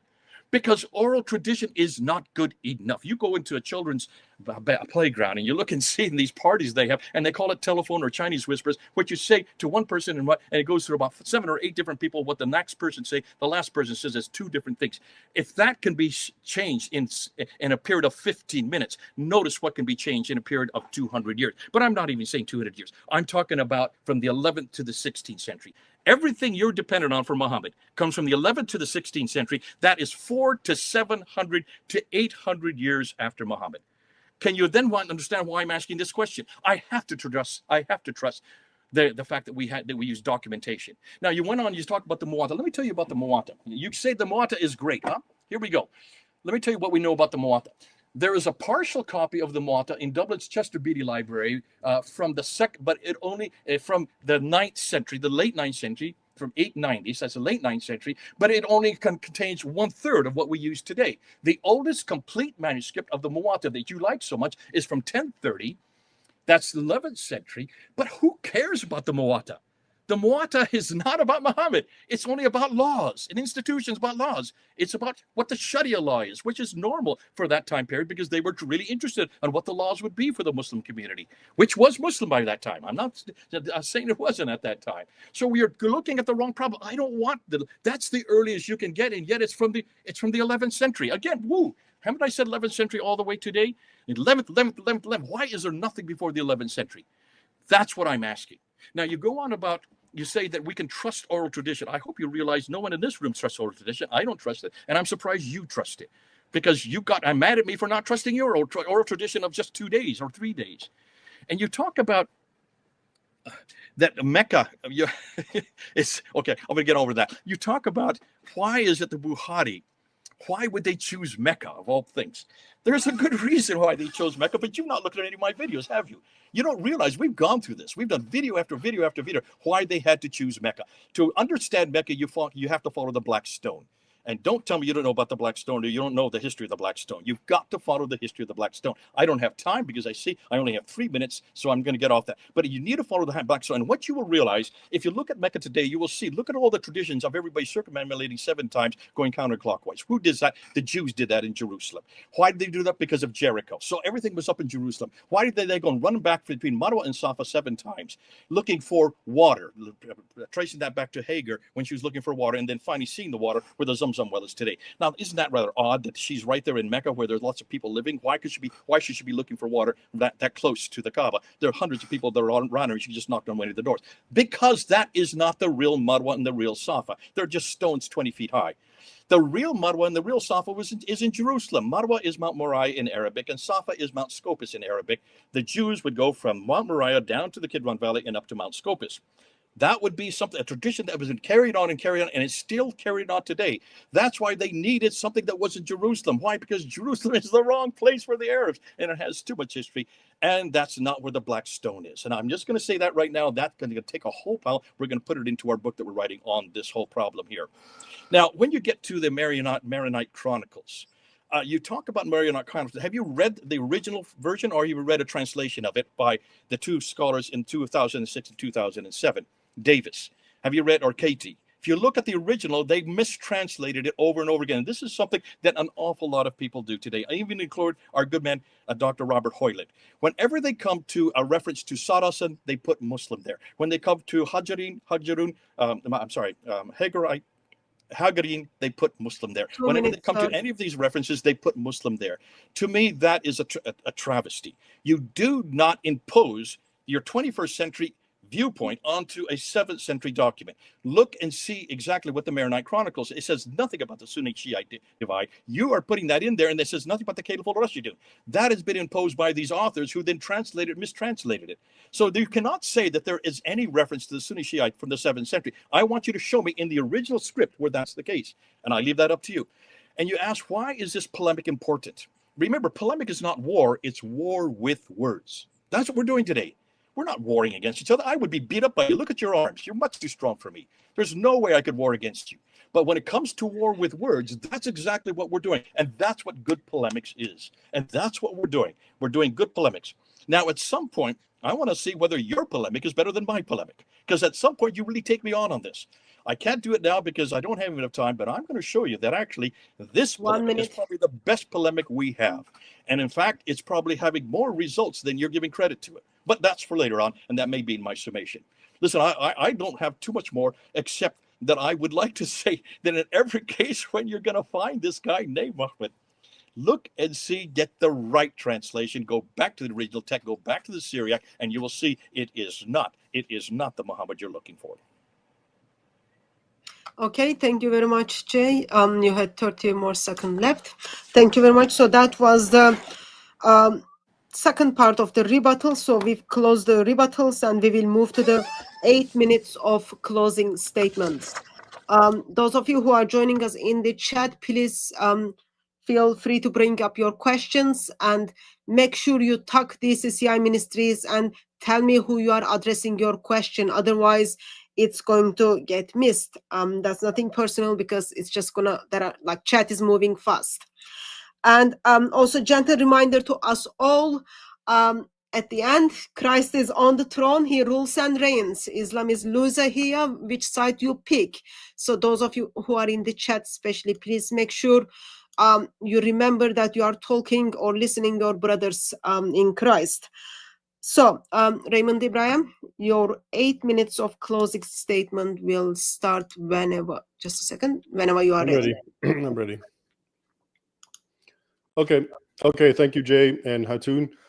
I'll close it off by saying what I actually said in my original videos when I made it about this topic, which is, again, we have to understand when it comes to history, this is not a hard science. It's a soft science. More is the pity, and no one laments that more than me. Okay. There's no one, you cannot prove anything, especially when we go back 14 centuries. You can make arguments, and that's what everyone here has heard. You've heard my side of the arguments, you heard Jay's arguments, and in the end, people will just go with what they gravitate with, which actually resonates with them. And oftentimes, it resonates with them for personal reasons as well, okay? But what I've said, when it comes down to it, I've given you the gold standard of existence, okay? And I'm not going to waste time on it. The 7th century attestations, which are not just, oh, there's a guy in Arabia. No, they're very largely based on what we know from the Muslim tradition, including you have 7th century 600s. They're talking about Ali. Okay. This isn't something that the split between the Sunni and Shias, there's no way you can say it happened much later when we have these old documents. Okay. But again, Jay can make his arguments and it's all legit and it's all fair. That's what it is. This is what revisionism is all about. Okay. But now to me, and I'm going to close by asking, what is the value of this? What is the value of no moery, as I call it? I submit to you that it's very audience specific. Put it this way, there's two people in this whole world, and only two. There's Muslims and non-Muslims. And how this specific doctrine impacts both groups is very, very different, okay? I've already talked a little bit about how I think it doesn't have much impact on Muslims. But having said that, I'm not against it. By all means, Jay or whoever wants to use it as a polemic, I think they should, because that's where it belongs, okay? This is actually what it's made for, to talk and challenge Muslims about their origins. I have no problem with that. But I've already seen, for example, a recent poll which showed something like, it showed what causes Muslims to leave the religion. And I think the first one was the internal argument, basically about the character of Muhammad, right? And I didn't even see this one. But again, I don't want to be shutting all the doors. It is a polemic, and it has potential to be very powerful. Because if you get a Muslim to believe Muhammad didn't exist, okay, well, that's the end of Islam for that person. But I'm really interested in what it's doing to non-Muslims. It seems to me that everywhere I look, it's actually being brought forward to non-Muslims more than Muslims. I don't mean Jay per se. I know he's debated Muslims a lot. And what is the value of that? Okay, and I'll give you a little anecdote. Very recently, I did a video about the Battle of Yarmouk a couple days ago. It was its anniversary. And the Battle of Yarmouk is known, a lot of historians call it the most consequential battle in the world. It's supposed to be in 636, and it's the one battle where the Muslims beat the Eastern Roman Empire, the Byzantines, and then the floodgates open and all of the Christian world starts falling like dominoes, Greater Syria, Egypt, etc. The great Arab conquests are basically traced to the Battle of Yarmouk. I wrote my thesis on it, so I know a bit about it, and I've read the original sources of al-Waqidi, and he's an Arab historian. And, as I was making this video, I was talking about it and I explained, what the battle was and how it went. And I gave quotes. And then I showed how what the Muslims said at the Battle of Yarmouk, according to the Islamic sources, informs modern day radicals. So they said things like, we've tasted Roman blood and none is sweeter. And we will break your crosses and rape your women. And, and how they took all these soldiers and decapitated them. And I tried to show this is how ISIS and all these other radical Muslims, this is where they get their knowledge from, okay, from that history. And that history has always been accepted by Westerners. In fact, the Battle of Yarmouk was mentioned very, very sparsely, okay, a couple of sentences in these early 7th or 8th century Christian, Greek, Latin, mostly Greek sources. Okay. And, it's a great learning experience. A lot of people are seeing the continuity. Now they've learned something. And then lo and behold, I was waiting it for someone comes crashing in the comments screaming, that never happened. You're using Al-Waqidi. He's a fake source. He's later. J. Smith said so. And just going off. And I'm wondering to myself, what did this person do? How did this person help non-Muslims? They created confusion. They've basically taken away knowledge that could have been helpful. Like I said, I'm showing continuities. I'm showing how Muslims think. It is understood by most mainstream historians as something that happened, okay? And this is why I made my initial video. This happens now all the time. What are non-Muslims who believe in this doctrine? How are they helping when they fight and argue and create discord and intellectual disarmament among the rest of us? If I believe Muhammad never existed, or put it a little further, if every single non-Muslim on the face of this earth believes Muhammad non-existed, how's that going to hurt Islam? It's not going to do anything. In fact, I submit to you, it's going to help Islam hide, because once you believe that Muhammad didn't exist, a lot of things happen in your mind, whether people want to admit it or not. First of all, there's a sense of false assurance, okay? And I think that is one of the reasons a lot of Westerners are gravitating towards this idea. They're basically saying, thank goodness that horrible, horrible man never existed. They want to believe it. It's a validating thing. It makes them feel better. I get it, okay? But that guy was as real as a heart attack, and you do yourself no service to tell yourself that he was a myth. And it's even much worse when you bring it to non-Muslims, and now all you do is confuse them. Here's what happens when you believe, when you go from Muhammad is a fake prophet to Muhammad didn't exist. I believe he's a fake prophet, okay? And there's iterations. It could have been he was demon-possessed, or he just was a liar, or he was an enthusiast. But it all boils down into one thing. Muslims are deceived. They follow a fake teaching, okay? Jay believes Muhammad didn't exist, let's say, okay? What does that boil down to? Muslims are deceived. They follow a fake teaching. It's the same exact thing, so this is not something worth fighting about amongst non-Muslims. It's just creating discord and chaos. When I said it was a polemic, yeah, of course I understand. We're having a war of words, but the war's out there against Islam. It's not amongst non-Muslims, especially because it brings no good. I'm waiting to hear. I hope Jay can tell me, maybe, okay, so it does create intellectual confusion and discord and disarmament, and it creates, a false sense of assurance that this thing's going to go away sometime, okay? But maybe all that bad stuff is a sacrifice we have to pay for the good that we gain once we embrace that Muhammad didn't exist. What is that good? I don't understand. Once I believe that, I told you, it's just a slight meaningless shift. It's a flavor. I've gone from he's a fake prophet to from a false prophet to he's a fake prophet. I've gone from he tricked Muslims to some caliph or a king tricked Muslims by creating a fake prophet.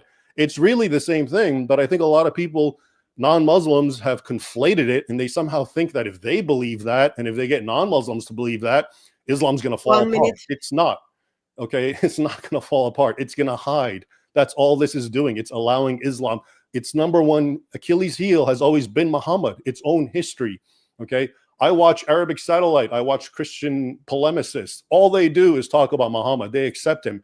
And they're responsible, Abuna Zakaria Botros, Brother Rashid, they're responsible for millions of people leaving. Again, I'm not attacking. By all means, Jay, use this polemic. But it just belongs there against Muslims. It's not helping our side. Okay, thank you very much, sir. You still had time. I do. Jay Smith, whenever you are ready, your 8 minutes of closing statement will start. Thanks so much, Raymond. Yeah, this is good. I think we've gone through an awful lot of material. Obviously, we are going to get a lot of questions. People are going to throw questions. We're probably going to unpack even more than what we've been saying at the moment. Now, the question comes down to, and Raymond's done a good job of summating what he believes and concluding what he considers to be a very weak polemic, and possibly even it doesn't really have a place on the shelf for Christianity, and we're just not really making much sense. I'll get to that. I'll end with that, because I think in some ways this is probably the strongest polemic. But let me end with that. Let me just say this.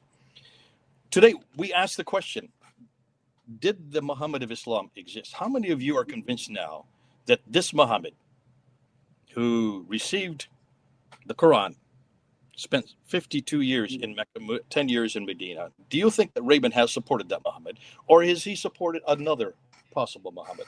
A Muhammad that I would submit is not at all the Muhammad of Islam. In fact, Muslims who are watching, do you agree with his Muhammad? It looks like he needs to find that Muhammad, and he says history is not good enough. We cannot prove anything by history, but yet he's a historian. He proves everything all the time by history. Look at his videos.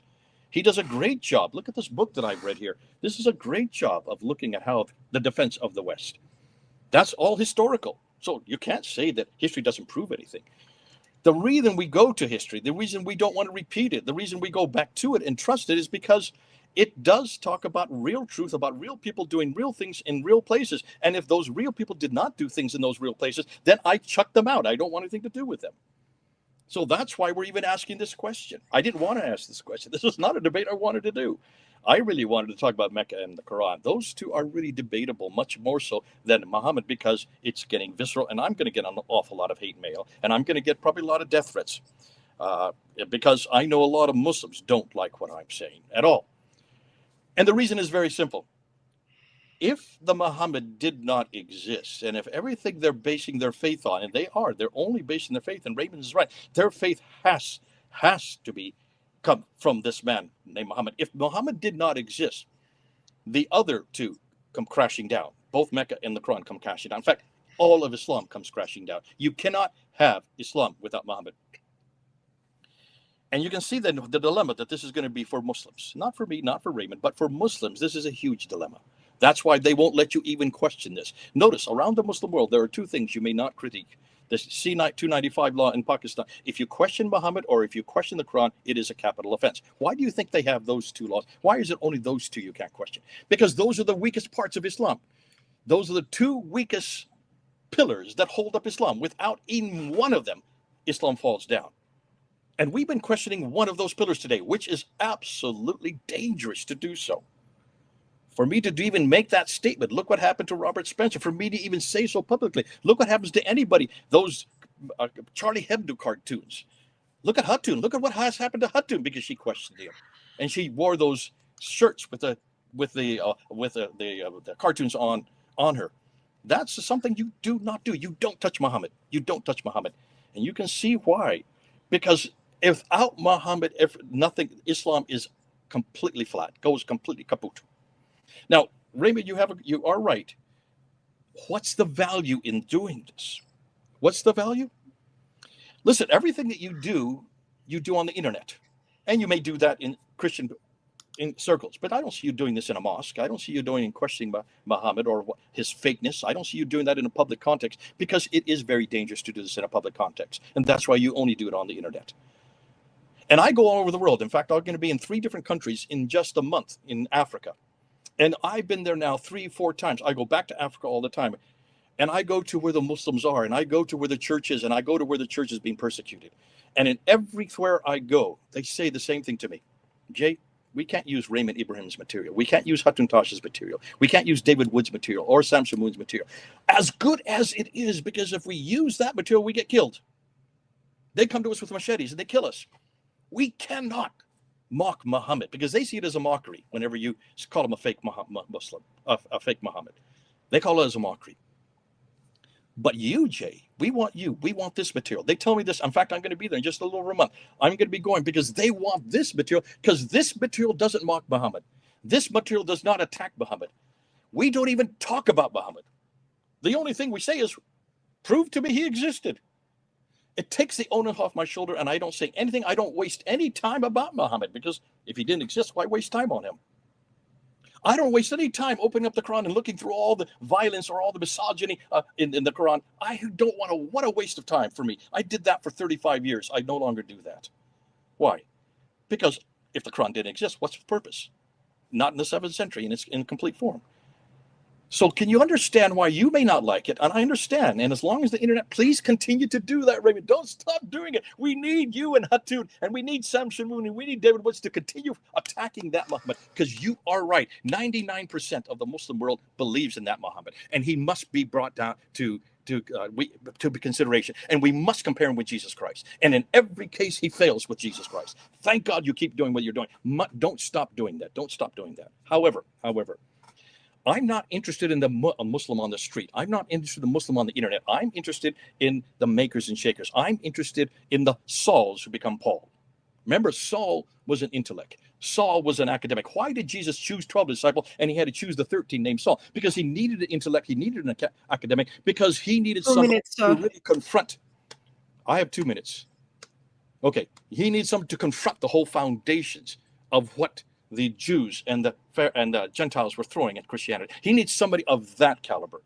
And look and see what happened to Paul once he became Paul. He confronted right, left, and center. He wrote the best theology we have today. And he started church after church after church after church. He got beat up. He got thrown into prison twice. They almost stoned him to death. He caused a riot in Ephesus, and they finally killed him in Rome. That's what I'm looking for. I'm looking at Sauls who become Pauls. I'm looking at the makers and shakers. I want the intellects, the academics. This is an academic argument. You're right. It is an academic argument. I want those to come through, because once we get those through, the rest of Islam's going to follow. Because look and see what Paul has given us. Look and see the legacy he has left behind. That's why this argument, you say it may be the weakest argument, but it's not on the academic scale. It's not. And even the academics are now realizing that they cannot support their prophet, either what he said or what he did, because it's all been discredited by the very historical critical method that we have supported Jesus Christ. It's because we have had 200 years of supporting what he said and what he did that we know that Jesus Christ did exist. We know he did die on the cross. The only question that is now on everybody's mind is, did he rise from the dead? And we can even support that because of a historical criticism, because of the historical critique. That Islam is just now beginning to be hit with. There's very few of us. That's why you're saying the most popular way of coming to Christ is not through this. It's because no one else is doing it but me and Mel and Robert Spencer and Odin LaFontaine, whose names you don't even know. That's why there's so few of us, but we want everybody to start coming on board, because, folks, you don't have to be killed. I don't get death threats anymore for this, because it is by far the best polemic we have. Okay, thank you very much, Jay. And that was the officially end of the debate. So we had 20 minutes of opening statements, 2 rounds of 10 minutes of rebuttal, and 8 minutes of closing section. Raymond Ibrahim, thank you very much, as well as Jay Smith, thank you very much. It is good to be reminded again and again that Jesus Christ is the winner. He is on the throne. It's good to see brothers are having discussions and debating these topics. Gentlemen, 103 questions. Practical things we are going to do is for the question answer session. I try to take the questions from both channels, so there shouldn't be much problem on that. I ask people to tell me who they are asking their questions to. The person who is answering the question first has 2 minutes to respond to the question, and then the other person has 1 minute to make a response. So both of you are responding to the question, but 2 minutes and 1 minute. Any questions? We're doing 100 questions and they're 3 minutes each. I think we will stop like in halfway through. I think that's how let's put an hour and a half for this. Let's don't go beyond 6:30 if you don't mind. This is for Raymond Ibrahim. So also I will put the message on the screen for you to see. So this is not a question, just spare chat to Raymond Ibrahim. Would you like me to read it, sir, or you are happy? Oh, you want me to read it? Yeah. Big Greece. Woo, I love this. Happy to see these individuals together discussing things. Yeah, me too. Thanks. Thank you very much, sir, for your generosity. Yeah, thank you. Thank you very much for the spare chat. See, some things are moving fast. Oh, okay. Hatun, you're getting wealthy, or are these all for his channel? They are kind of both channels, so we are going to be pretty rich person end of this live stream. Is there a way to tell which is from my channel, which is yours? Yeah, so this is to my channel. Previous one was to your channel. I can when it's your channel, I will verbalize that to you, so you can thank them. Okay. Thank you very much for your spare channel. I could make a personal example that Raymond will get instantly, but the only 3 known inscription about the presence of my people in ancient times are Medinit Habu and the Taldan and Nora stones. I have no idea what is this about. Raymond Ibrahim, do you have any I think thoughts there on may this? be some puns in there, but I'm not sure. Okay, I'll just say thank I you. hope you didn't. He may have, he or she may have overestimated my ability to discern what he said. Yeah. Actually, that's can I do sound check for Raymond Ibrahim? Sound check? Oh, hello, can you hear me? Okay. One. Yeah, it's better. Okay. Thank you very much. Okay, question is for Raymond. If Muhammad was the one being referenced, how then would Raymond explain that this prophet is still talking about Christ to come when he ought to be the last prophet?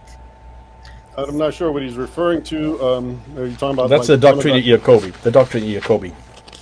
The doctrine of Jacobi has Muhammad saying that the Christ is coming. The Christ yet to come is part of the that's part of the references there. Yeah. Oh, okay. That's part of the entire thing. I'm just familiar with the main excerpt. So, what is he saying? Maybe you can elaborate. You've got to read the entire document. It does refer to the Christ yet to come. It talks about the keys of paradise that he I know about holds. the keys of paradise. I've seen that part. I always thought it was just that one particular excerpt about Abraham and the elderly rabbi. But I do know that amongst the Islamic tradition that Muhammad does talk about the eschatological coming of Christ, and the Dajjal and all that. So there is some room for that. But yeah, I'm not sure. In this context. Okay. Yeah, let me answer. This is a problem, and this is one of the reasons why the doctrine of Jacobi has been questioned, because it does refer to the Christ is yet to come, which it goes against chapter 33:40 in the Quran, because it's very clear in chapter 33:40 that Muhammad is the last prophet. So how could he be referring to another prophet yet to come in the future? But he does. But Islamic tradition teaches that Christ will come on the end days. Understood. But then how can he also hold the keys to paradise, which comes from Matthew 16:19? Okay, I just would like to cut right now. So the way we want to do questions is, question came to Raymond. He's got 2 minutes to respond, and then after 1 minute, Jay. So Jay, this is not like having your second debate here. So you want to answer the question? Answer the question. If you don't want to answer the question, we move on. You're in trouble. No, I'm just like making sure. I'm on her killers list almost every day, and I love being on her killers list. 13 seconds left if you want to respond to the question. Go ahead, Raymond. Me? Yeah, I do. I do know. We all know that in Islamic tradition there is the end times, and Jesus is supposed to come and break the cross and kill the pigs and cancel jizya. So that is part of the Islamic teaching, and that may very well be some echo of it right there. Okay. Okay. Jay, I think you used your time, therefore I'm not going to give you time for this one. Because you jumped in, so we learn from these things. Okay? Sorry about that. Actually, I'm not sure if I'm sorry about it, but like that's the structure I'm going to follow. Okay, question for Jay Smith. Jay, the Quran states, Surah 4, verse 171, that Jesus is the word of God. Could that not infer that the anti-Trinitarian ruler creating a new religion idea you say to be contradictory? Your 2 minutes start, sir. That he is the kalimatu word of God. I'm not sure why that would be contradictory, because certainly Jesus is known as the word of God, and if it's an anti-Trinitarian in other words, if this is an anti-Trinitarian attack against the Trinitarian, that would still be in the context of a anti-Trinitarian attack. I'm not sure if he's saying that this would be a Trinitarian attack or an anti-Trinitarian attack. I assume he's saying the latter. So the fact that no one's creating a new religion. This is nothing more than a sectarian debate between anti-Trinitarians on one side, headed up by people like Abdul Malik and those who came after, and a Trinitarian debate on this side, headed up by the Byzantines, and who are Trinitarian Byzantine Empire, the two major empires of that time, which would make sense because this is not only a political debate, this is also a theological debate. But it's not that they're starting a new religion. That came much later. It was much more of what you see even today with the Jehovah's Witnesses or who are Arian. Also, the 4th century with the Arianism that's in that time period as well. Okay, you've done? Do I still have time? You still have like 49 seconds. Sorry. Okay. So this Anderson, I wish you could define what you mean or what you're saying here. Because if this is inferring that this is not an anti-Trinitarian debate, then you're going to have to help me with what's on the Dome of the Rock and what's on the coins of the Malik, which look, in almost in every case, look at the inscriptions on the coins that are from 692 to 693. Look at the inscriptions that are from 696. They're all attacking Jesus' divinity. They're in fact attacking the Trinity, and they're attacking his sonship. That's an anti-Trinitarian attack. It's not a new religion. It's very strong Arian kilk, which was quite normal, which was quite understandable. That's been around since the 4th century. It's still around today in the 21st century. Okay, thank you very much, sir. Raymond Ibrahim, you've got 1 minute to respond. Can we pass? You can pass. Okay, I pass. You want? Okay. Let me bring up next question.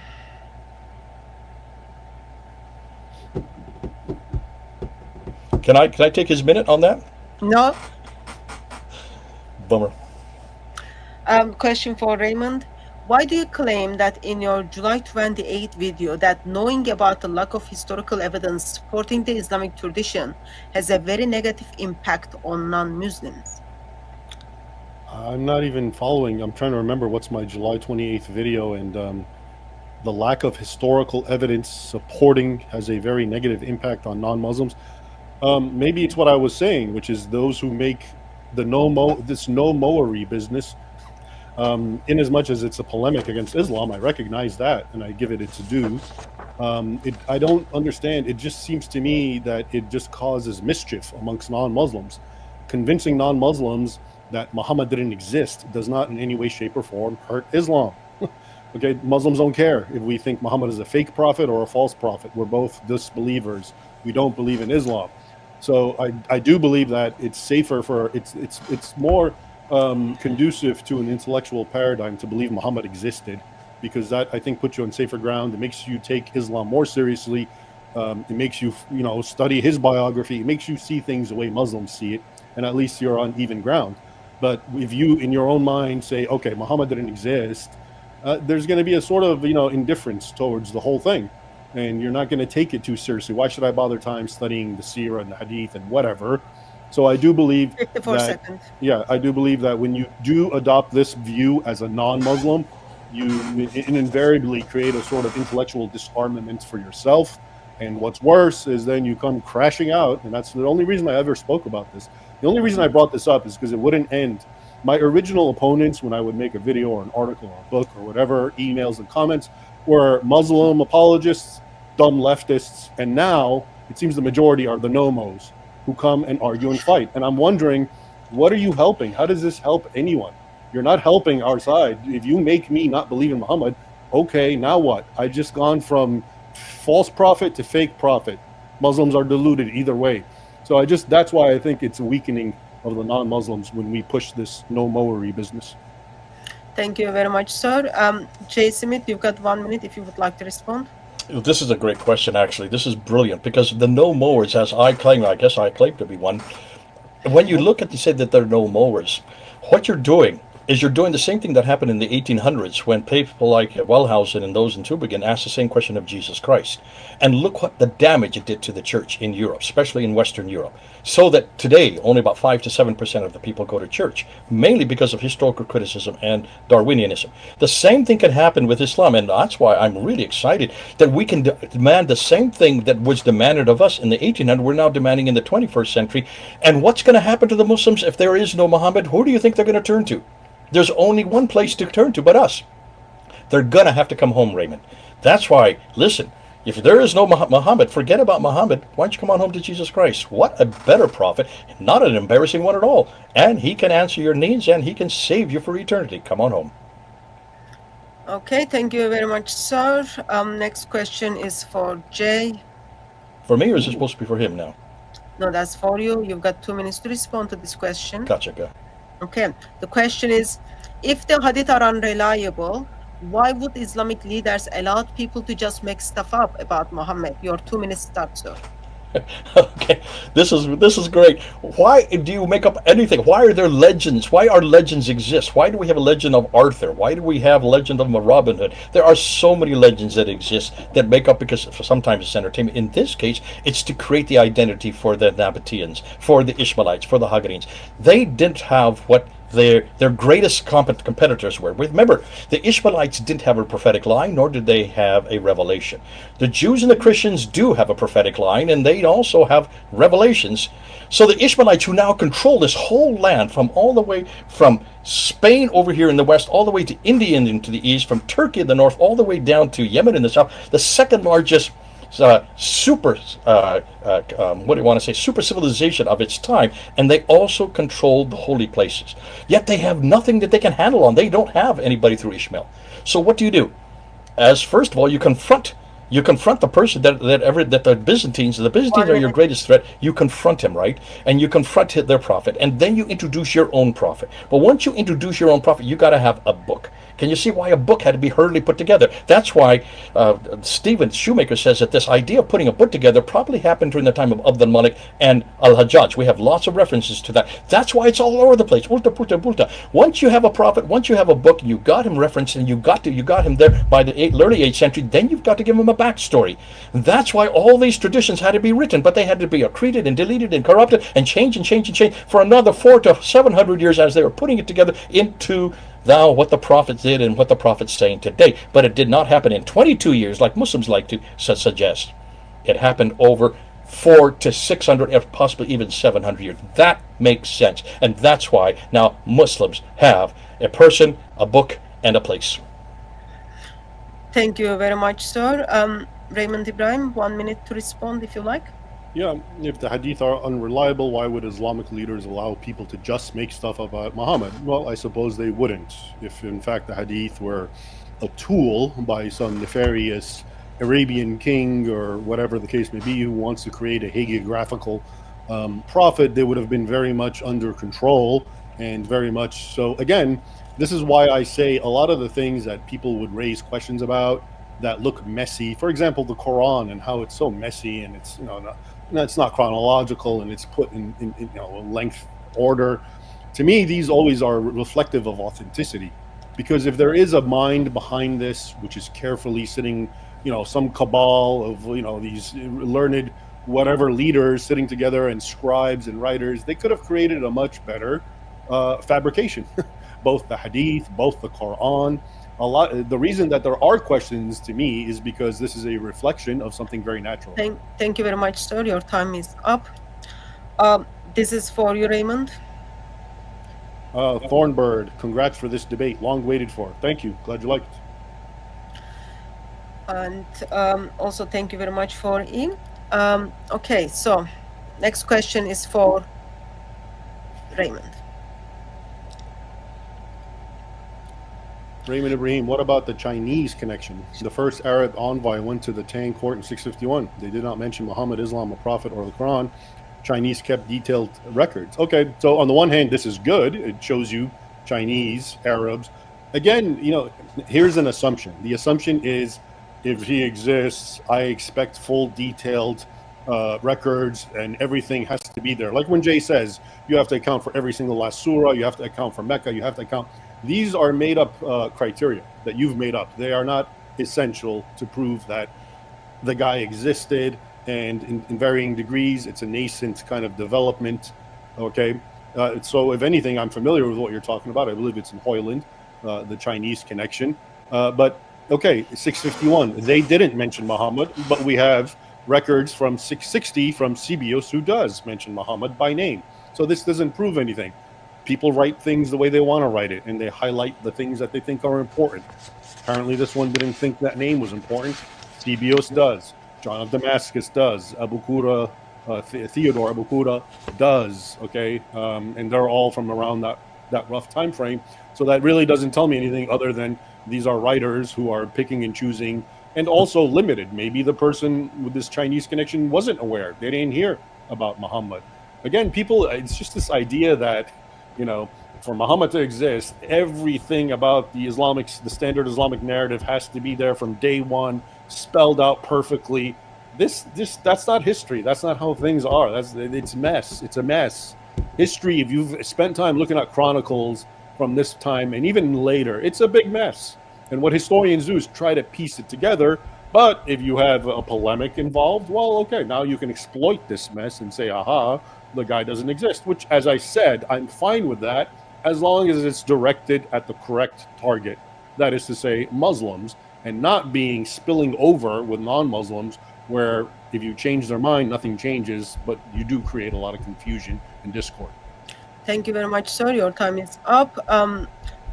J. Smith? Yeah, I think Raymond's missed the point on this question, and that's fine.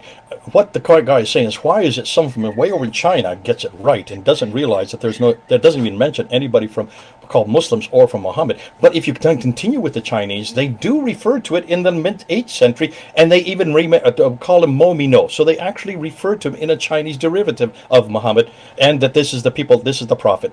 But that's 100 years later. What's more, the reason they brought up this paradox, I think, brought up this question is because the Chinese would not have been under the jurisdiction of the Umayyads or the Abbasids or the Ottomans, who then that's why you can't find any documents about this man or this place or these people that early, because they have been derived, they have been changed and accreted and deleted and corrupted and finally put together after the 11th century. You can't do that with the Chinese, so you've got to say the Chinese have a much better record of what was happening because of the fact that they are distant and not under the authority of the Umayyads or the Abbasids. Okay, thank you very much, sir. This is for you, Raymond Ibrahim. Normal is overrated.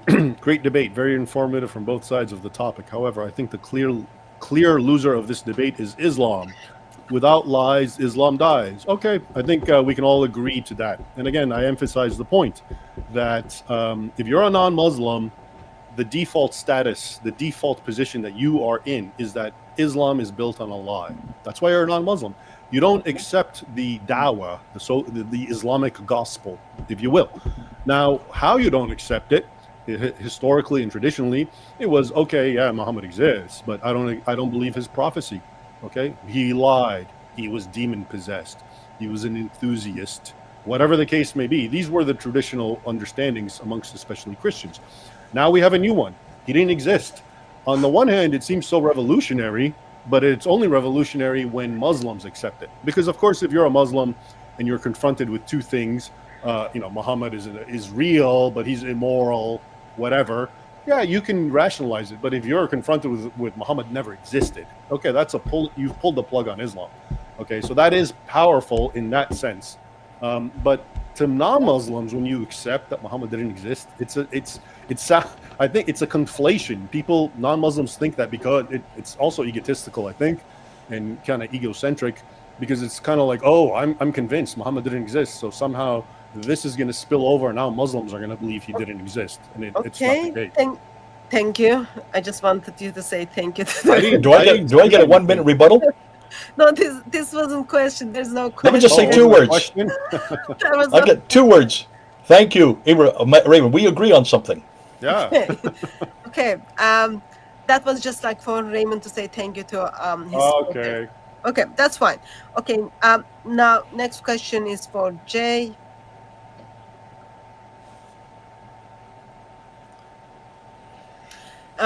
J. Smith, what kind of Muhammad you are looking for?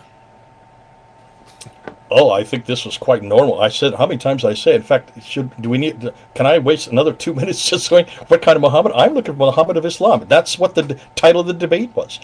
And, for Muslims who are listening to this debate, they must be, it must be tragic on both sides, because both Raymond and I are really coming to the same conclusion that even the Muhammad that they want, the Muhammad that they have to have, which is the Muhammad of Islam, which received a Quran, all 114 surahs, lived in a place called Mecca, and was there for 52 years, and did all of this before 632 when he died. This Muhammad, both Raymond and I realized you cannot support. You can support all kinds of references to Muhammad. Raymond really likes Sabaeus. He went on, I think twice now he's talked about Sabaeus. He didn't read the rest of Sabaeus. Did you read what else Sabaeus says about this? He says that he went with 12,000 Israelites. They divided amongst their tribes, 12,000 Israelites, and attacking the Byzantines in the 7th century. Is there any historical record of Arabs or Muslims, in this case, as you were claiming, with the Jews invading Byzantium in the 7th century? 12,000 of them. There's no historical record. So if you're going to use Sabaeus, you're going to have to answer that part of Sabaeus. You're not willing to do that. You're willing to say, I like Sabaeus because he does refer to a word Muhammad, but he doesn't. But you don't like what else he says. And I think this is why I'm stipulating to Samuel, be careful of which Muhammad you're looking for. You can find all kinds of Muhammads, and you can find all kinds of fake stories about him, and you can find that pretty much the Muhammad that Raymond has put today is a man with a sword who is a plunderer and is way up in the north, but he's not where he should be. I want that Muhammad. I want your Muhammad, Muslims. I can't find your Muhammad, and neither can Raymond, but he will certainly do justice to the other Muhammads, many of whom are in the wrong place, doing the wrong thing at the wrong time. Okay, thank you very much, sir. Raymond, you've got 1 minute. Yeah. So Jay once again presupposes that for a historical source to be useful, it has to be 100% accurate. In which case, if we apply that standard across the board, no historical source will ever be accurate, and everyone disappears from history. So the 12,000 Jews and so forth. In fact, there's an echo of that. That's kind of true. Maybe that's not in other sources.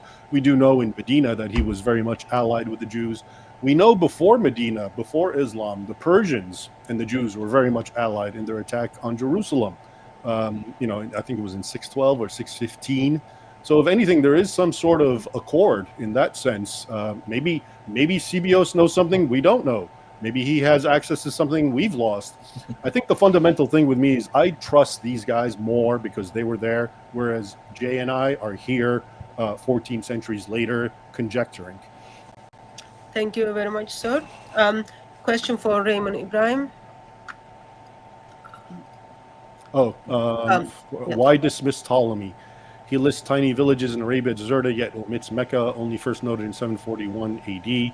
Doesn't this omission cast doubt on Muhammad's existence and origins? Well, from what I understand, though, Ptolemy's map was made before Mecca, according to the Muslim tradition, came into being, which I want to say 3rd, 4th century, or 5th century even, maybe 4th century. Okay, Jay will correct me when it's his turn. But the bottom line, but also these tiny villages in Arabia, a lot of people say don't exist. Okay, or they could have been a tribe or a reference. Again, it's just interesting how on the one hand, we dismiss the sources I'm talking about, but then we go to Ptolemy and say, oh, this guy's omniscient. This is a Google map and it's perfect. And it's just everything is where it has to be. And if it's not, then therefore there's no Mecca and there's no Muhammad. Okay, I hope people see the extreme sorts of jumps we're making here and assumptions. All right. It could be Ptolemy's wrong. The guy's not immaculate. He's not perfect. He's not omniscient. It could be, believe it or not. It could be, since our whole debate is essentially based on a conspiracy theory. This is Jay's position, right? Muhammad is based on a conspiracy theory by these Abbasids or Umayyads or whoever. Well, maybe it was Ptolemy who had a conspiracy. Maybe Mecca was really important. He didn't want to give it its due. You see, when you open speculation, we can say anything and everything. And but some people, and if you're a clever sophist like Jay, you'll present these arguments as if they're ironclad and this is the criteria, this is what we all must agree to. But we don't, okay? The whole Mecca thing does not in any way, shape, or form faze me. It could be so many things, but that does not mean Muhammad did not exist. It does not mean that the official narrative more or less is wrong. That is a jump. That you're jumping from a premise to a conclusion, and it's a false connection. Okay, thank you very much, sir. Jay Smith, 1 minute. Yeah, obviously Raymond has not read the Quran and he's not read the traditions, because that's not the claims Muslims make. No Muslim would ever accept what you've just said. Mecca did not begin to exist in the 4th and 5th century. In the Quran, in chapter 7, look, chapter 7, verse 24, Adam and Eve are thrown out of the Garden of Eden, up in space, down to, according to traditions, down to Mecca. So it's the oldest city in the history of mankind. There is nothing earlier than Adam and Eve. If you look at chapter 21 of the Quran, Abraham is there rebuilding the Kaaba in 1900 BC. So it's a very important city. If you look at all the traditions, it's the center of all trade, north, south, east, or west. Why is it that no one has heard of this place? Yet it's supposed to be the oldest city in history, one of the greatest historical cities, and certainly the center of trade by the 7th century for the whole world. And yet you're saying it only begin to exist in the 5th century. You've got to say, show what Muslims are saying, what their traditions are saying. That's why we're confronting Mecca. Where is it? Any reference to it? Not one. Your time is up. Thank you very much, sir. Raymond Ibrahim, this is for you, and it's not a question. Just Sorry. because it was an interesting debate to watch. Thank you all. Hopefully we'll see more. Thank you. And this is for you again, Raymond. Raymond was saying that we should brush off the map and the datation issues. Don't you think that mistakes have consequences? Is that a question or is that a? That's a question through Super Chat or comment through Super Chat to Raymond Ibrahim. Okay. So do I answer or what? Yes. Okay, I don't see a time thing. That's why I'm asking. Oh, sorry, apologize. Sorry. Okay. Yes. So Raymond was saying that we should brush off the map and the datation issues. Don't you think that mistakes have consequences? Yes, mistakes have consequences. I'm trying to tie that to your first point. And what I'm saying is the map could have a mistake. Okay, do people understand Ptolemy's map when it's being made, the conditions it's being made under? Forget about Ptolemy's map. Have you ever seen the maps that, before the New World, and just how completely wrong they are? And even the maps of the Old World, Europe, and Jerusalem's in the center, there's a lot of cities that are not there, but they've existed. I've seen a lot of old maps that don't have Alexandria because they're made in Europe, and Alexandria is not a big issue for them, even though Alexandria goes. So my point is, I'm not saying this is a bad argument. This is a fair, legitimate thing that should be investigated. But it is not, this isn't the conclusive proof Muhammad didn't exist. It's an argument. It could be a mistake. There is so many responses to this. Just like Jay responds to the ironclad evidence of the 7th century testimonials of non-Muslims of a guy named Muhammad, despite what transliteration they used. Okay, he can do that. That's his prerogative. He can just say, "Oh yeah, that's not right. It's wrong. Forget about it." Okay, well, I'm not obligated to have to prove to you every single thing about the Mecca map. It could be wrong. It could be a conspiracy. Why not? We've already the whole idea of no Mowari is it's a conspiracy. Couldn't maybe Ptolemy had an issue. He didn't want everyone to know how important Mecca really was. Okay, you see my point, and I'm not saying I believe that. I'm just trying to show you. Once you open the gates to conjecturing, it's no holds barred. You can say anything against anything and everyone, and this is sort of what's going on here. Okay, thank you very much, sir. Jay, 1 minute, please. Yeah, listen, you're really caught into the maps. Forget about the maps, okay? The maps are damaging. Why don't you go back to what Patricia Crone said in Meccan Trade and the Rise of Islam in 1987? Now, this woman reads and writes 15 languages, which you and I cannot do. So she went back to all the original documents. She wanted to find any reference to Mecca. She went to the Assyrians. She couldn't find any reference. She went to the Babylonians. She went to the Romans. She went to the Persians. Couldn't find any reference from any of those civilizations. Remember, she reads all of their languages. So then she decided, well, let's look at people that were closer. So she went to the Nabateans up in the north, couldn't find any reference to Mecca. She went to the Nubians over in the west, couldn't find any reference. She went to the Himyarites in the south. All these are surrounding Mecca and couldn't find any reference to any of these from the 2nd, 3rd, 4th, 5th, 6th, 7th, 8th, all the way up to the 8th century. That says something right there. If you can't find any reference to this city, and yet you can find all kinds of references to Sana'a and to Najran and to Yathrib and Taif and Khaybar and Tabuk and all these other insignificant towns. That's a problem, and that's why you have to answer that one. Thank you very much, Jay. Can I respond to that or no? No, you lost your chance. Okay. Let's hear a response. I'd like to hear his response to that. It will change the structure. If I give him, it's Just going to give me go a back. minute. Okay, Jay, you are okay with that? I'm fine, yeah. 1 minute. Don't cut him off, please. Yes, sir. And okay, so man, I just lost it right now.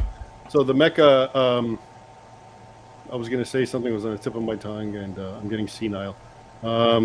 You can't. Only I can get senile. I'm a lot older than you. No, it's I have a premature senility going on here, but I was going to say something really important, but if it comes back to me, and if we have time, I'll let you know. Okay, sorry about that. I just didn't want to change the structure. That's fine. This question is for Jay through Raymond Ibrahim's channel. Thank you very much for your generosity on behalf of Raymond. Question is for Jay. It was said that Muhammad was warlord, and are there not sources for the Battle of Khaybar and other battles to verify his existence? Great question. This is another one that's going to come back and to haunt them, because we're now looking at those battles and we cannot find references to those battles for one very good reason. There's nothing down that far south. The ones way up in Khaybar, look at the ones in Khaybar. We don't have any reference from any Jewish sources because the people that he's attacking are Jews. So look at the Jewish reference. There's no reference to any battle from Khaybar in the Jewish sources. So we can't find any, and that's why this is something we're just beginning to get our hands onto, and why we're now looking at. In fact, that's something that's in situ. We're doing that as we speak, because we need to see, listen, let's unpack a little bit more. Let's go to the next rung of circles and let's look and see all these 33 battles that Muhammad supposedly either was participated in or actually planned for. Where are these 33 battles? See if we can find references to any of them. And let's see if we can find the people who were being attacked. Let's take it from their perspective. Many of them were Jews. Certainly, some of them were Christians, if they're further up north. What is most interesting is the historians can't find any reference of Christians and Jews further down than Tabuk, which is way up in the Gulf of Aqaba. There is no historical reference to these Jews anywhere in Khaybar or from Taif or in Yathrib. That's right there is going to be a problem for those people who are looking for battles. But more than that, if you're looking for battles, don't just start with battles. Look at the people's names and look at all these references to Fatima and Ali. You brought up Ali earlier. Actually, there's quite a few references to Ali, but he lived way up in Hira in what is today Iraq, way too far to the east and not way down to the south. So you've got there. It's obviously another Ali, but he was a king. He didn't call himself a caliph. He called himself an emir. In fact, that word caliph wasn't used that early. So all of these have the wrong people and the wrong battles in the wrong places at the wrong times. Again, just making my point even more clear. Thank you very much, sir. Raymond Ibrahim, you've got a minute to respond. Can I use my minute to respond to the Mecca thing? I remembered. I'll give you 2 minutes. And give him 2 minutes. One for Mecca and one for this. Yeah, I'm gonna give. All right. I'm mostly interested in the Mecca at this point, but so Jay's point was that there is no attestation for Mecca. Okay, as he was talking about Patricia Corona and everything she's done and shown, et cetera, et cetera. But doesn't that raise the question? Why would these guys who are fabricating Muhammad create Mecca? Wouldn't the people living at the time of this very first generation where Muhammad is being fabricated realize there is no Mecca? Okay. I mean, this is what I mean, that the fact that there are question marks actually validates that this is authentic. Why would they do that? If there's no Mecca, as has been delineated right now, then why would I, if I'm fabricating a story, create a fake? Wouldn't I realize that people are going to have question marks and be like, where did this Mecca come from? This is what I mean by when I say, Fatima. Why would they trace it through a woman, a matriarchal line, which is not patriarchal like Arabs and so forth? All right, I'll stop there. Okay, thank you very much. Did you want to comment on this question, or Jay? Yeah, you are not. No. You are not commenting on it, Jay. You already commented on Mecca. He responded what you said, and then you already commented question on the screen.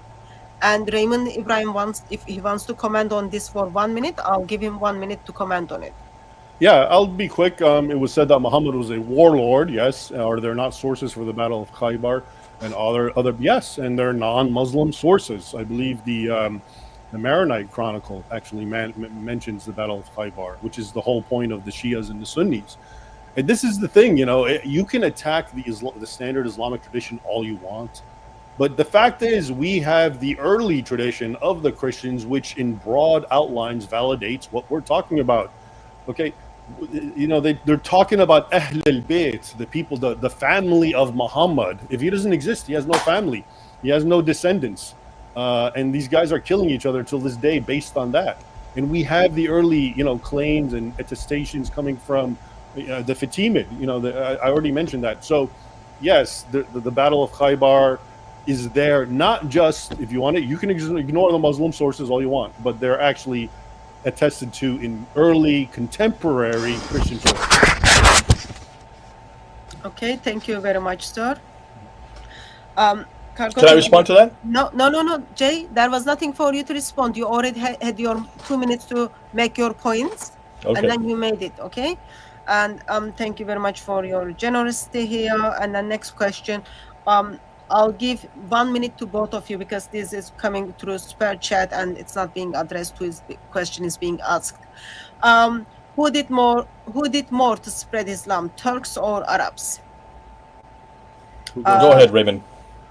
So the Arabs actually, well, yeah, they spread more of Islam, believe it or not, because most of the nations they conquered were Christian. All these countries from Syria, Greater Syria, which encompasses all of the Middle East, Jordan, or most of Iraq, Israel, Lebanon, and Egypt, and Libya, and Tunisia, and Algeria, and Morocco, and even Spain temporarily. These were the Arabs, or the Saracens, the Saracanos, right? The Turks come later, and they definitely do spearhead the jihad. They conquer primarily, mostly Asia Minor, the whole of it, and then they go into the Balkans much later in the 14th, 15th century, 16th, and they conquer a lot of the Balkans. And yeah, so but the Arabs, I would say, are more important in the sense that they also applied their language and their culture.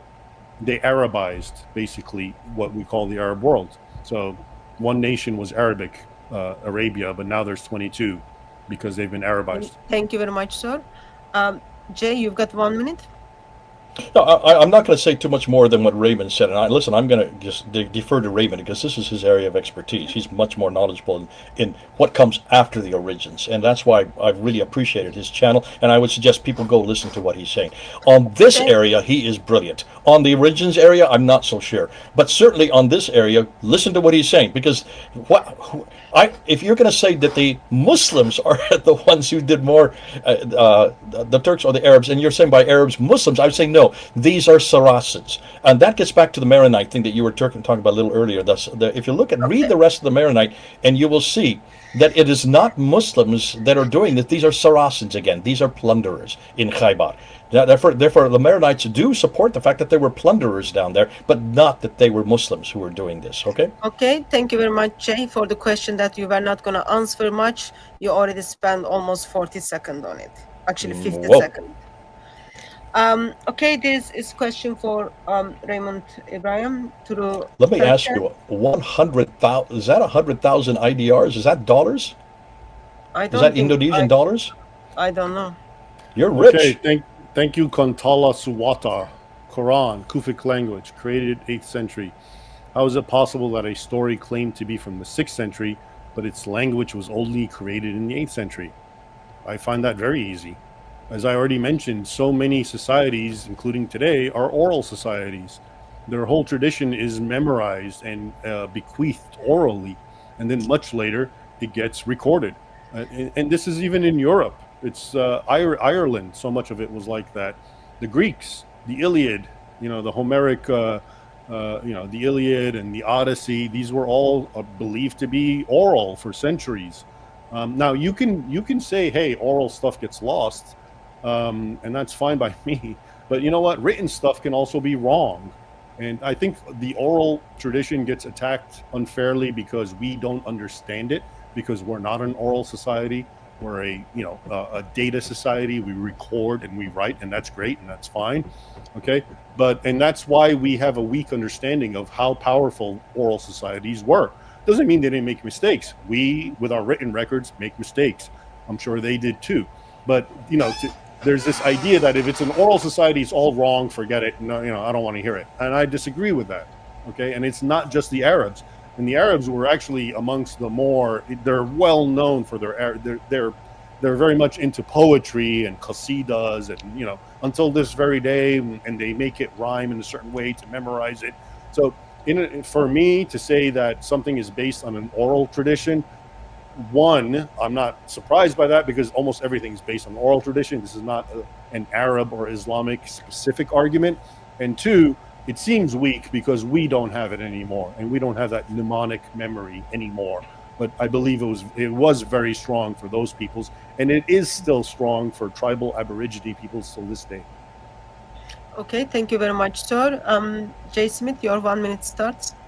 Yeah, I think what Controla Soato is really asking here is how can the Quran if the Quran is basically in a Kufic script, it's not really Swata. It's also in the Hijazi script as well, which predates the Kufic script. But what she's asking is, are you suggesting the claims that Muslims make is the Quran was complete by 652, sent to 5 different cities, and how is it that we can't find any of those Qurans at all in the from that century? And if this was all based on oral tradition, as you're claiming, why is it that the standard Islamic narrative says just the opposite? It was written by Zayd ibn Thabit. He is a scribe of Muhammad, and that these 5 copies were there by 652. So there is no oral tradition on this.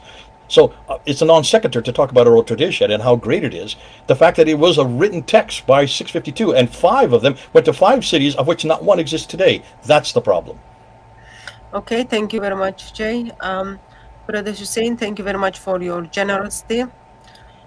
Jason, thank you very much for your generosity and for your prayers. Question for Jay. How do you? Do you want me to read it? You can read it. I'll press the time after you finish the question. How do you explain the amazing something of North Africa leaving their local pagan religions in the 7th to 8th century if Muhammad Islam did not exist? Very simply. Of course they did, because look at the 8th and 9th century, but we don't have any of them coming. They're not leaving North Africa. They're not leaving their religion. We don't have references of them leaving and becoming Muslims that early. They all become Muslims in the 8th and 9th century. That we have lots of reference for. And we have lots of references to Saracen and Arabs who are plundering right across North Africa. That we have references for. What we're asking and saying is, show me that these were Muslims. Show me that these were led by a man named Muhammad. Show me that name to Muhammad on their lips. In the 8th century, yes, and the 9th century, yes, but not in the 7th century. That's all we're saying. So that's why we're being very careful about what we do claim. I don't claim that by the 8th century there was not a Muhammad. There was Muhammad by the 8th century. I don't claim also that there were no Muslims. It looks like on the inscriptions, the first reference we have to Muslims, Ilke Linkstedt, who's done his doctoral thesis on this, shows that even on the inscriptions, they don't begin to appear until about 730. That's well into the 8th century. We know that John of Damascus refers to the Mahbet in 730 as well, and also we do have Muslims being referred to by John Niku, although that one, I have to be careful, is actually from a 15th century manuscript. So by the 8th century, that's not a problem. In the 7th century, if you can show me, Suleiman, that there is somebody called Muhammad, that people are going in the name of Muhammad, going across North Africa as Muslims, and not just Saracens or Arab plunderers, which they did all over that part of the world, not just North Africa. They also went up to Syria. They went all right across Jordan. They went all the way over into Iraq. They're well known, and that's who these people are writing about. The Jews and the Christians were being hammered by them, and so certainly there is reference after reference after reference to these Saracens, but not Muslims. They were called Hagarenes, they were called Hagarites, they were called Muhajiruns, and they were called Saracens. Those are the 5 names they were called, but they were not called Muslims. Okay, thank you very much, sir.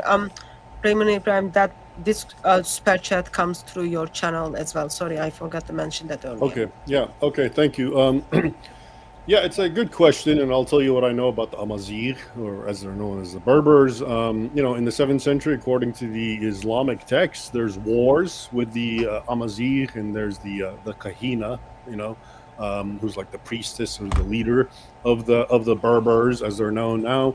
And what's funny is the Islamic texts can always make this point. They say they fought very fiercely, and then they would give in, and they would say the Shahada. There is no Allah, but there's no God but Allah, and Muhammad is his prophet. And then once the Muslims left, they would renege and go back to their non-Muslim ways. So I think that's an interesting, tidbit that's recorded in the Islamic histories. I have it in one of my books if you want the sources. It's Sordid Scimitar, chapter 1, but I can't remember right now. But it's an early Arabic Muslim source, and it's interesting because they make the point that they converted for opportunistic reasons, and then they would leave because they knew that's what the Arabs wanted. Your time is up. Thank you very much. This is through Raymond's YouTube channel. This is a follow-up of the first question we took, which we couldn't make sense of it. So this is like okay, yeah, follow-up of that question. All right, the new Bronze Age collapse. You didn't get my previous example, laughing emoji. So I'll make another one. If the existence of Mani, the Persian prophet, is taken as attested based solely on Manichaean tests, Why are the hadith deemed as unreliable instead?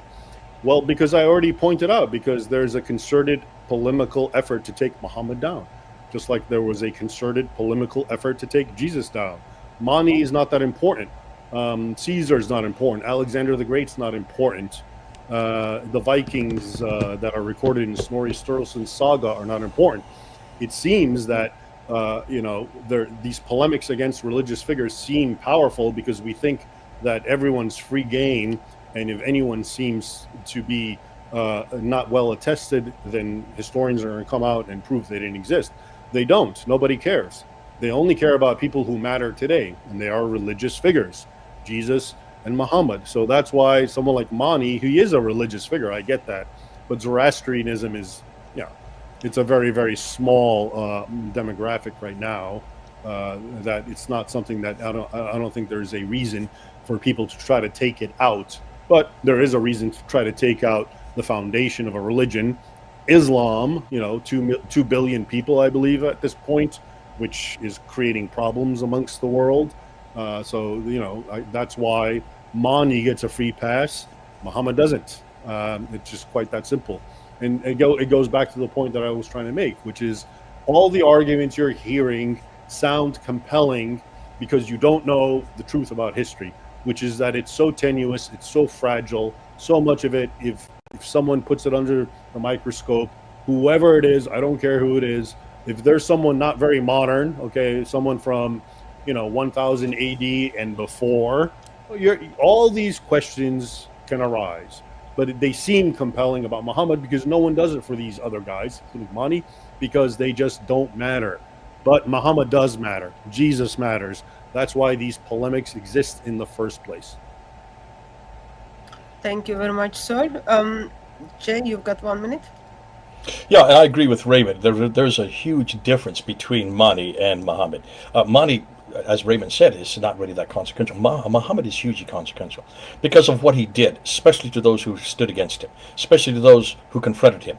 When he has people killed and assassinated, when you have reference after reference, over 140 references that are supposedly coming from this man that's saying to slay the believer wherever you find them, besiege them, lay in wait with them, all kinds of ambush. In chapter 9, verse 5 of the Quran, when you have in chapter 47, verse 4, cut off the heads of the unbeliever. There's verse after verse after verse that came from this man, and he did exactly that. When you have that kind of example, you want to confront him, but you want to use the same criteria that they confronted Jesus Christ with. That's all we're demanding. So historical criticism starts with the same premise. You've got to find the man, at least he's referred to. If you can shut him down and throw him out and say he never existed, then all those references and all those scriptures that are such terrible and being practiced by so many Muslims, go with them. Thank you very much. Sorry, you spoke 3 seconds extra. I think this comment is for both of you. Quranic manuscripts from 7th century are better than New Testament. So I'll give 1 minute for both of you to respond to this. Is this my channel or? That's your channel. Okay, Quran manuscripts from 7th century better. Well, I'm not an expert about the Quran, and I'll defer to Jay, but I do know that as much as the Quran gets attacked, we do have very early 7th century, at least fragments, or even more than fragments, which, by the way, mention the name Muhammad. And I don't think it can be, if you say Muhammad means praised one for Jesus, I think there's 4 references in the Quran. I don't know how well they actually apply to presenting as being Jesus. But yeah, we didn't really get into the Quran, and that's not one of my special fields of expertise. But I definitely do know that as much as the Quran gets attacked as also being some kind of fabrication, it is very old. I dealt with it at the Library of Congress. We actually had original manuscripts, and I told you I tried to work with the Kufic script, and it is very hard to read. I get all that as well, but it is what it is. It exists, and it's old. Thank you very much, sir. Jay Smith, your 1 minute starts. Yeah, I could go on for an hour on this one. I would dispute what Raymond just said there. It is not old. There's none from the 7th century that might mention Muhammad. The Birmingham Folio is the best you're going to get, and that's a 645, and it's from 3 stories that predate Islam, predate Muhammad, have nothing to do with Muhammad, and have nothing to do with Islam. The one that, the manuscripts that you're looking at, the Samarkand, I've got it right here. The Samarkand, the top copy, I've got it right here behind me.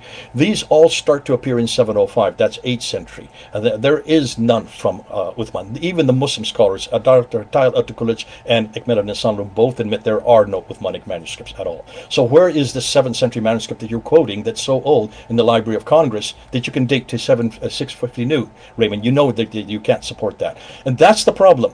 There is no 7th century manuscript. Now, what about New Testament? My goodness, there's so much that's not complete, but we have so much to go on the New Testament that starts to appear in the 2nd, 3rd, and 4th century. That's why I'm saying, because one has made on papyrus, the other is made on parchment. Why is it they cannot preserve those parchments? Your time parchments? is up, sir. Thank you very much. Question. Thank you very much for your generous. So, question is for Raymond Ibrahim. Okay. Chris at Speaker's Corner. Ibrahim, peace be with you, brother. Thank you. You too. Is it fair to compare evidence needed to demonstrate historicity in 1300 BC, etc., with the 7th century AD? Shouldn't we have different expectations? Okay, I think maybe what he's talking about is my point about the Old Testament, because that's a lot older. Okay. Yes and no, because on the one hand, yeah, it's very old, but okay, so let's start with the Muslim ones. I think, okay, Muhammad in the 7th century, and depending on who you want to believe, but okay, the Muwatta or the Hadith, I mean, I know Jay gives them very, very, very late dates because he's going by the most extant manuscript, okay? But if you do the same thing, in other words, from the time of the most extant manuscript of each religion, or the Old Testament and Islam, to the time of the people it describes, it's still a lot longer for the Old Testament, okay? We're talking about, okay, forget about Moses. What about Adam and Eve? You know, I mean, what about the Genesis account? I mean, I know it's supposed to be written by Moses, of course, but we're talking at least 1,000 years. What we're talking about now with Islam, okay, is again, the problem is Jay's presenting dates that are not necessarily accurate because he's going by what exists, not necessarily what it's based on. But even if we go with that, it's still a shorter gap, okay? 1300s from 800, that's maybe 500 years as opposed to 1,000. So yes, I get it. He made the point that, we don't expect anything from the Old Testament because it's so old. But that's a subjective argument. And it's a very different thing as well, because Arabia and the conditions in Arabia and the fact that Islam is not Christianity, it's not as important. It didn't have the impact on people that you would expect. I give it the kind of, validity of like the Viking sagas. But so it is not that important, but we do have it. And it's still so you still have to account for the gap. The gaps, my point is the gaps exist no matter what, whether it's what you really believe or what you don't. They always exist. Your time is up, sir. Thank you very much. Jay Smith. Actually, Raymond just answered my point for me in the very last sentence that he made, and that's really what Chris is getting at here. Thank you, Chris. I know, Chris. Listen, when you're looking at 3,400 years ago versus just 1,400 years ago, no one in their right mind would expect any manuscript evidence from that far, especially when it was written on papyrus. That's why he's saying you can't make the same comparison, and you agreed with that. That's why we go to artifacts, and I've already answered this. I'm not going to go through that again. But this idea that when Christianity was introduced and when it was such a small bit of people that were affected by it, whereas when Islam was introduced, it was introduced right across the known world at that time, and yet we can't find anything about this man or this place or this book, and yet it dominated the 7th century. All these people that were dominated by them, they don't refer to them. They don't even refer to the book, and they don't refer to the place. That's the problem, and that's what we're saying. It was so huge, it came across the world so big, and yet nobody seemed to know about it for at least 2, 3, and I would say for at least 400 years. Sorry, thank you. I think this question is for Jay. Oh, is it here? Why would they believe themselves Ishmaelites? That's like being a Jezebel Christian. If a people could reconstruct the oral law, could they do it with Muhammad? Why are they second-class cultists? Okay, Jay, just a second. I wasn't sure if the question is for you. Raymond Ibrahim, do people call you Dr. Ray? Like, I was just thinking Sometimes. maybe that. Okay, this is for But him. it's It's not for okay. me. Whatever. Yeah. Go ahead, Raymond. You take this, and I'll respond to it. Okay, Dr. Ray, why would they believe themselves Ishmaelites? They don't. That's what people called them. And also, they wanted to trace descent. Muslims and Arabs and Saracens and whoever have always been trying to trace descent through Old Testament figures because they want legitimacy and validity. So being an Ishmaelite is actually a good thing from their perspective, but it's what people call them more than what they call themselves. Let me continue the question. That's like being a Jezebel Christian. Not necessarily, because even in the Old Testament rendering, which must have changed, could possibly in their own versions, the sons Ishmael will be a great nation. That's not necessarily a bad thing. And it's better than, if you can't be the chosen people, being a great nation, the sons of Ishmael is not necessarily a bad thing. It's better than nothing. Now continues, if people could reconstruct the oral law, could they do it with Muhammad? Why are they second-class cultists? Okay, I don't know. I'm not following this. If someone wants to explain it to me, Hatun. If people could reconstruct the oral law, could they do it with Muhammad? Muhammad, you have to understand, there's nothing strange or conspiratorial about this. They didn't have vowels or diacritics in the 7th century. It would always have to look like that. That doesn't mean it wasn't Muhammad. Later on, they put the vowels so you know where it is, and people now pronounce it Muhammad. But it's still today in Arabic, unless you're writing a children's book, written Muhammad. It's written MHMD. People don't take the time to put the diacritics or the kasra and the fatha to indicate the vowels. So this is much ado about nothing, to be honest with you. When I see this as an Arabic speaker, and then why they read second-class cultists, I don't even know what that's asking me. So, thank you. Okay, I'll pass it to Jay. Jay, you've got 1 minute if you want to respond. Yeah, I mean, it's a good question, actually. I understand what this person is getting at. And that's why couldn't they use Muhammad? They did use Muhammad. Just look at the coins. Look at this coin here from 663. I know it's small, but can you see? It's Muawiyah's coin, and there's the front and there's the back. There's Muawiyah with a cross, and a cross. So it's obviously a Muawiyah is a Christian. On the back side of the coin, there's another cross, and right at the bottom where that green is, it's Mimha Mimdal. There's the Muhammad. What is Muhammad doing on a coin if it's Muhammad? You can't have Muhammad on the back coin of a person who's a Christian. So that's why you have to say in from 663 already you see a reference to a well-known Christian, because there's his inscription here that's on Taif, and there it is. He talks about himself and he writes in Greek, but he refers to himself as the Al-Muminin, the head of the believers. And what believers? Look up in the left-hand corner, there's a cross. So in this case, the Muhammad that's there in the 7th century is a Christian Muhammad, not a Muslim Muhammad. Can I take 30 seconds to respond to that? Go ahead. Okay, so I actually took a class at Georgetown with Clive Foss, and what I remember about this issue is he was pointing out how the Arabs, because they didn't have their own coins, appropriated the Byzantine Sassanian coins, and what they would do is try to break one of the pieces of the cross because they didn't like it, and they also would impose Muhammad's name over Christ's name as a sort of way of saying, it's another way of Allahu Akbar. My prophet is better than yours.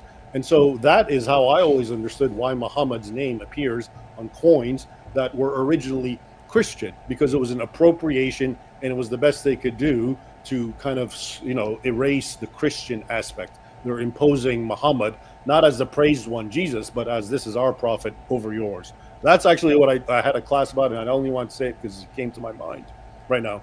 Okay, thank you. That was. Can I respond to that? No, it's not a debate, Jay. It's not a debate. It is a debate. No, debate part That's the whole purpose. Because there's a great response to what he just said about Clive Ross and Volker Pop. He needs to go to Volker Pop. I have nothing against Clive Ross, but he is not an expert in this area, and his opinion has been now rebuked because of the fact that they're both on in the same form, and you need to look at the inscription to show that he was a fine Christian. But there's much more we could say about Muawiyah being a good Christian. We'll do that for another time. Thank you very much. And that was officially end of 1 hour. Okay. For the question and answers. So let's deal with a couple of super chats, and then kind of we are officially done. Raymond Ibrahim. Okay, Logan Misiak. I'm with Ray. Thank you. We have to acknowledge that we are limited to oral and written tradition when we are talking about people who lived thousands of years ago. Yeah. Okay. And Isaiah, thank you very much for your generosity. And Raymond Ibrahim. Adam Bernard, thank you for the czar. Hit that like button to draw that line, or you could get zutted. I think he's talking about al-zut, Yep. which is, again, goes back to why would they create that for Muhammad? But okay, thank you. Okay, thank you very much. Only a few more. I feel left out. I'm getting no money from all this. I can send all the money come to my channel to you, Jay. Don't make a problem on that. Okay. So question for both of you. Were the Spanish justified for Inquisition, or does it deserve condemnation? All things considered, I would say it is justified and overdue. Anyone? Who goes first? Go ahead. Okay. Yeah, again, this is one of those things I'd say it's justified because we don't get the context. What we're told is just crazy, evil Catholics wanted to force everyone, Muslims, Jews, to become a Christian. The context is you actually had a fifth column, especially the Muslims, who were working with foreign Muslim agents, Ottomans, Barbary, pirates, to subvert Spain back to Islam. And, we have a lot of testimonial of these Muslims who would convert and get baptized and teach, and their children would convert, and it would be generational. But 4 generations down the line, they would find out they were doing taqiyya in their heart. They were still Muslims. They were preaching hatred for Christians. They were trying to subvert and do everything they could. So that's the missing part of the context that we don't hear. We just hear like crazy, evil Spaniards forcing people to become Christians. But there was a lot more to it than that. And I'll stop there. Thank you very much, sir. Jay? I'm going to have to disagree finally with Raymond on this one. I follow right back to what Jesus said when he's there in the Garden of Gethsemane, and one of the disciples, Peter, took a sword and cut off the ear, and he turned towards Peter and he says, after put the ear back on, the servant says, Peter, put away your sword, for he who lives by the sword dies by the sword. That's my paradigm. I'm a pacifist. So though I love what Raymond does with the history, and I love the way that he supports it, I don't support him on this issue. I think, the church was a lot better when we weren't going to war, when we did not use any type of violence. I think if we follow what Jesus did when he went obediently to the cross, when he certainly went and he was even crucified, and look how he said on the cross, Father, forgive them for what they have done. That's the spirit that I want the world to live in. I don't think we need to have a Christian state. I don't think that we should ever impose a Christian state on it. I think the only kingdom of God I want to be is where Jesus is, and where there are 2 or 3 gathered in his name. That's the kingdom that I propose. Thank you very much. Thank you very much for your generosity. I'm not asking questions. Both Raymond and Jay are awesome. I just wanted to say happy birthday to my professor. It looks like someone brought their student to my channel. That's Dwi Bulan. She's a tigress in Indonesia. Anna, thank you very much for your generosity. I am a good moderator. I'll take that as a compliment. Okay. This is through Raymond's channel. Thank you very much, Yusuf. Thank you, Yusuf. If Jay is consistent, doesn't he then have to apply his same critique to the Torah, which is written 1,000 years before our earliest manuscripts? Well, we've that's already what covered I've been. This. Should I elaborate, or is this? What, I think we've already covered this. You went in and I went on this one. Yeah, we did talk about historical reliability of the Torah. Thanks, Yusuf. Yeah. Thank you very much. Okay, so that's kind of end of super chat, and then there are 80 more questions are waiting, and we are not going to look at them. Okay. Why don't we just have 2 minutes summation each? Go ahead and then I'll go. Oh, you already did your closing statement, Jay. So Call the summation then. You are not satisfied. Have you answered the question? Is that the point you are trying to make? No. How are we going to end off this debate? Don't we have a summation right at the end? No, you had your closing statement. John, thank you very much for your generosity. It's not a debate, but invitation to no problems. Okay, so what I'm going to do is since we kind of finished the conversation, finished the debate, we've got like 80 more questions are waiting there, and we are not going to respond to them. What I'm going to do is I'm going to give you a few minutes, not just kind of summarize what you've done on your debate. You can reflect on that in your own time or have debate with your people. Just if you can give us a few minutes, what is happening in your ministry? How can people follow? How can where people can go to find more information on the topics they are looking for? If you can just kind of, I don't know, summarize your ministry and then show us how you can help brothers and sisters who are going to go out and reach the Muslims. So who wants to go first? Okay. Gentleman's first.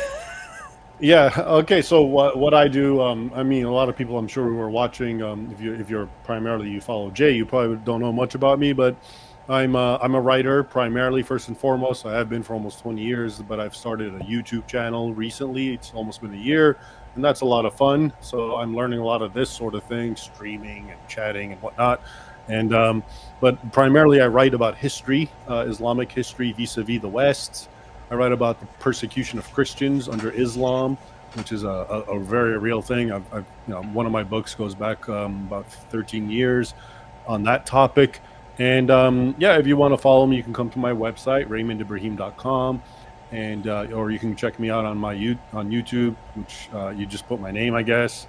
And yeah, there it is. On my website, you'll see also links to my books that I've written. I have a new book coming out, The Two Swords of Christ, which is a look into the military orders and how they resisted Islam. I understand Jay's point about pacifism, and it's actually a very good point, because that's a lot of my work. I would argue goes counter to pacifism, and in a sense, it's a little against the grain. Most Christians, I think, would agree with Jay. But I think what I try to show is the historical context. It's very easy for us now to sit and poo-poo Christians who fought back. But when you really see what was happening, if they didn't fight back, Christianity could have died, believe it or not. And I know people will say, well, Christianity thrived through persecution during the Roman times. That may be the case, but I do believe there is room for just war theory, and I think that's one thing that needs to be at least analyzed, and if not, possibly reclaimed. So a lot of my work actually delves into that aspect. Thank you. Okay, thank you very much. Is there anything brothers and sisters who are watching you can pray for you in this coming weeks? Just pray for me per se, from beginning to end. Thank you very much. Thank you. And Jay Smith. Yeah, 2 minutes. I've been working in this world, this type of work as a missionary. I'm a son of missionaries and a grandson, so I'm third generation missionary. Was born and grew up in India, and so I was surrounded by Muslims all around me. There were about over 200 million Muslims mostly in northern India. So I had Muslim roommates, Muslim classmates, and I found them to be the most exciting people, and they're my favorite people. I've grown up with them, and I just love them to death. And I love their energy. I love their passion. I love the fact that they are willing to die for what they believe. And I wish Christians would be as passionate as they are. And they are the ones that really drive me to continue to bring them home. I want to bring them home because they've got the wrong God, the wrong book, the wrong man, and they've got the wrong salvation. So that's what I've been doing for almost 44 years now. Now, as far as what I'm doing now, I have also a YouTube channel like Raymond Ibrahim, and it's called Fander Films, P-F-A-N-D. There it is on the bottom right there. I have about 120,000 subscribers. Most of what I'm doing now is this historical critique, because there's so few of us that are doing it. Very few of us want to really get into this. And I agree with Raymond. This is not something for everybody to do. It is only for a few of us who are interested in the origins. But much of the material comes from my work at 25 years of going down to Speaker's Corner every Sunday, getting up on a ladder and taking on hundreds of Muslims. Raymond, that's why I am the way I am. I have to speak like that because that's the only way you can really win a lot of the arguments at Speaker's Corner. Now, Hatun has been with me. She's been with me since 2013. We were together at Speaker's Corner for at least 4 or 5 years.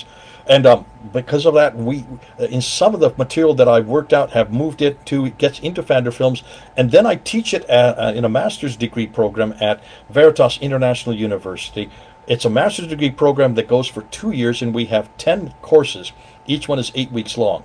The next one is going to be on apologetics and polemics, coming up, starting up on Monday. So if you want to find out about it, just go to MAPI. Just go up to the MAPI course, and you can come and join it. But you have to be a Christian. Okay, I'll put the link in the descriptions of people to check it out if they want, and also I will put the link to the description for Raymond Ibrahim's books. Check them out as well, and keep eye on the one which is coming. Raymond Ibrahim, do you want to say thank you to this last super chat? Yeah, Johnny B.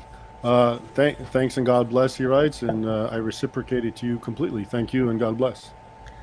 And thank you very much everyone in the chat who joined us in both channels. I'm sorry we were not able to go through all of your questions, but we really appreciate that you took time and spent with us for 3 hours 21 minutes 37 seconds. So thank you very much for that. And of course, thank you very much to Raymond Ibrahim and Jay Smith for willing to have this debate and discussion, and helping me to once again be confident whether Muhammad exists or he is not exist. Jesus Christ is the King of Kings, Lord of Lords, and Muslim needs to know his glorious gospel, and they need to repent and turn to our glorious God. So thank you very much for reminding me that once again. And we will see you probably on another live stream or any other different platform. Until I see you again, may Christ crucified silence you with his love, as well as please subscribe to Raymond Ibrahim's channel if you haven't, or if you are in that channel and have not subscribed to DCCI Ministries and Fonda Films, do so to get more resources. God bless you all, and we will see you again.